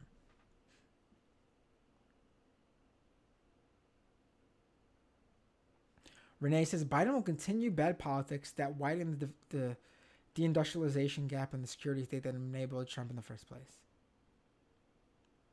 Tom says, have you read any Tristan Garcia? I have not. Form and Object is a very interesting book. Renee says, gotta get Matt on the Serfs and the Fallen State with JLP. Well, tell them. Reach out to them.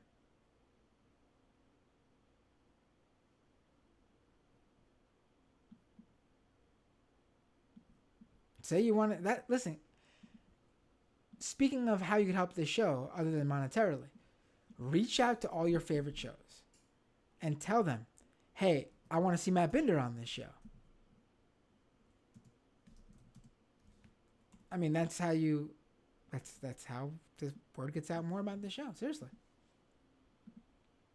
I also think I need to start doing those produced YouTube videos because, like it or not, and I love you guys, and that's why I do the live stream, but the live stream audience is very small. I'm telling you guys, like, there are exponentially more people who listen to the podcast, which makes me think that there will be exponentially more people who listen to shorter YouTube produced segments because you can watch those whenever you want. Live stream audiences are very specific. That's why I do it, because I love talking with you guys. But to branch out more, I need to do that other stuff.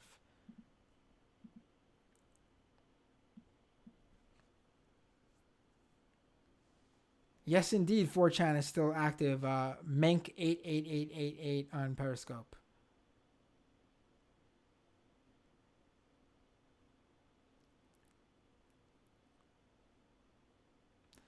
Politics Understanding says, LMAO, this Quillette thing is amazing. I don't think they got fooled. Claire Lemon probably wrote it. It used Aussie phrases. Yeah, I noticed that.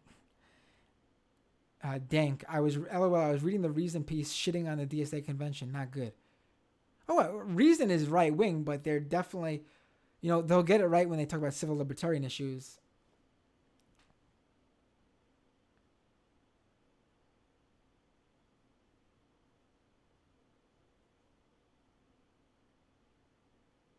Grimm says libertarians are just nationalist socialists, LARPing as colonial Williamsburgers. Brian over on Periscope says best place to support monetary, DSA, Sanders, others. Patreon.com/Matt Binder. Listen, if you got money to go around and you're a Democratic Socialist, become a dues-paying Democratic Socialist member if you want to. I mean, I'm a Democratic Socialist. I've not become a dues-paying member. I've explained before my issue with political groups like that. I think DSA does great work. I've oftentimes thought about becoming a official DSA member. Probably will eventually. I just have my critiques about not DSA specifically. Sort of political groups like that in general. I think there's a place for them, but I don't know if I can be most helpful in that place.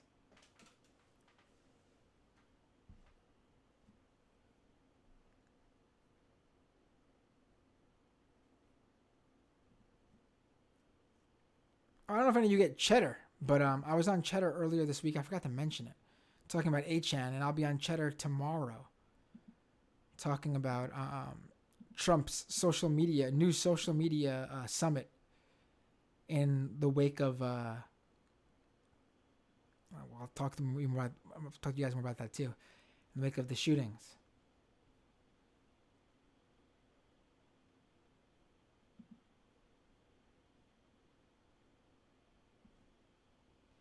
Oh, that reminds me. You guys are reminding me too that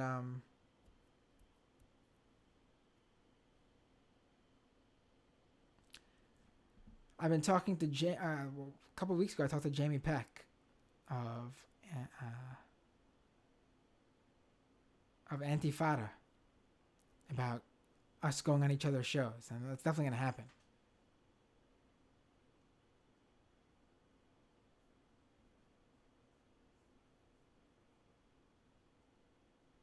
Politics Understander says,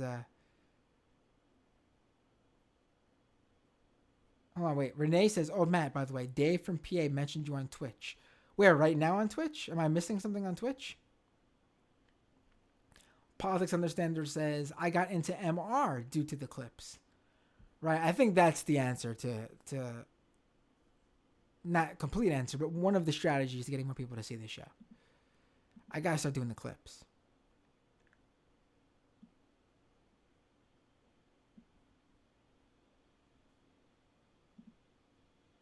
It's that simple. All right, folks. That is our show for today. Hope you all enjoyed. I hope that the 8chan history was educational, and I hope it was done in the patented doomed with Matt Binder manner where it doesn't make you depressed and hate everything, but that you learned about terrible things and were able to laugh along with us and able to understand. And I don't know what to say. I'm exhausted.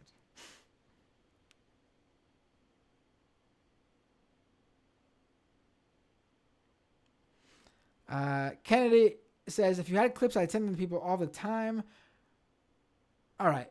Clips are the deal for sure. If I can't find extra time to do the clips, maybe, and I'll let you guys know, I would maybe do a few of them in lieu of a podcast episode 1 week. But we'll see. I don't want to take away from the podcast because I know you guys love it. And frankly, I enjoy doing it.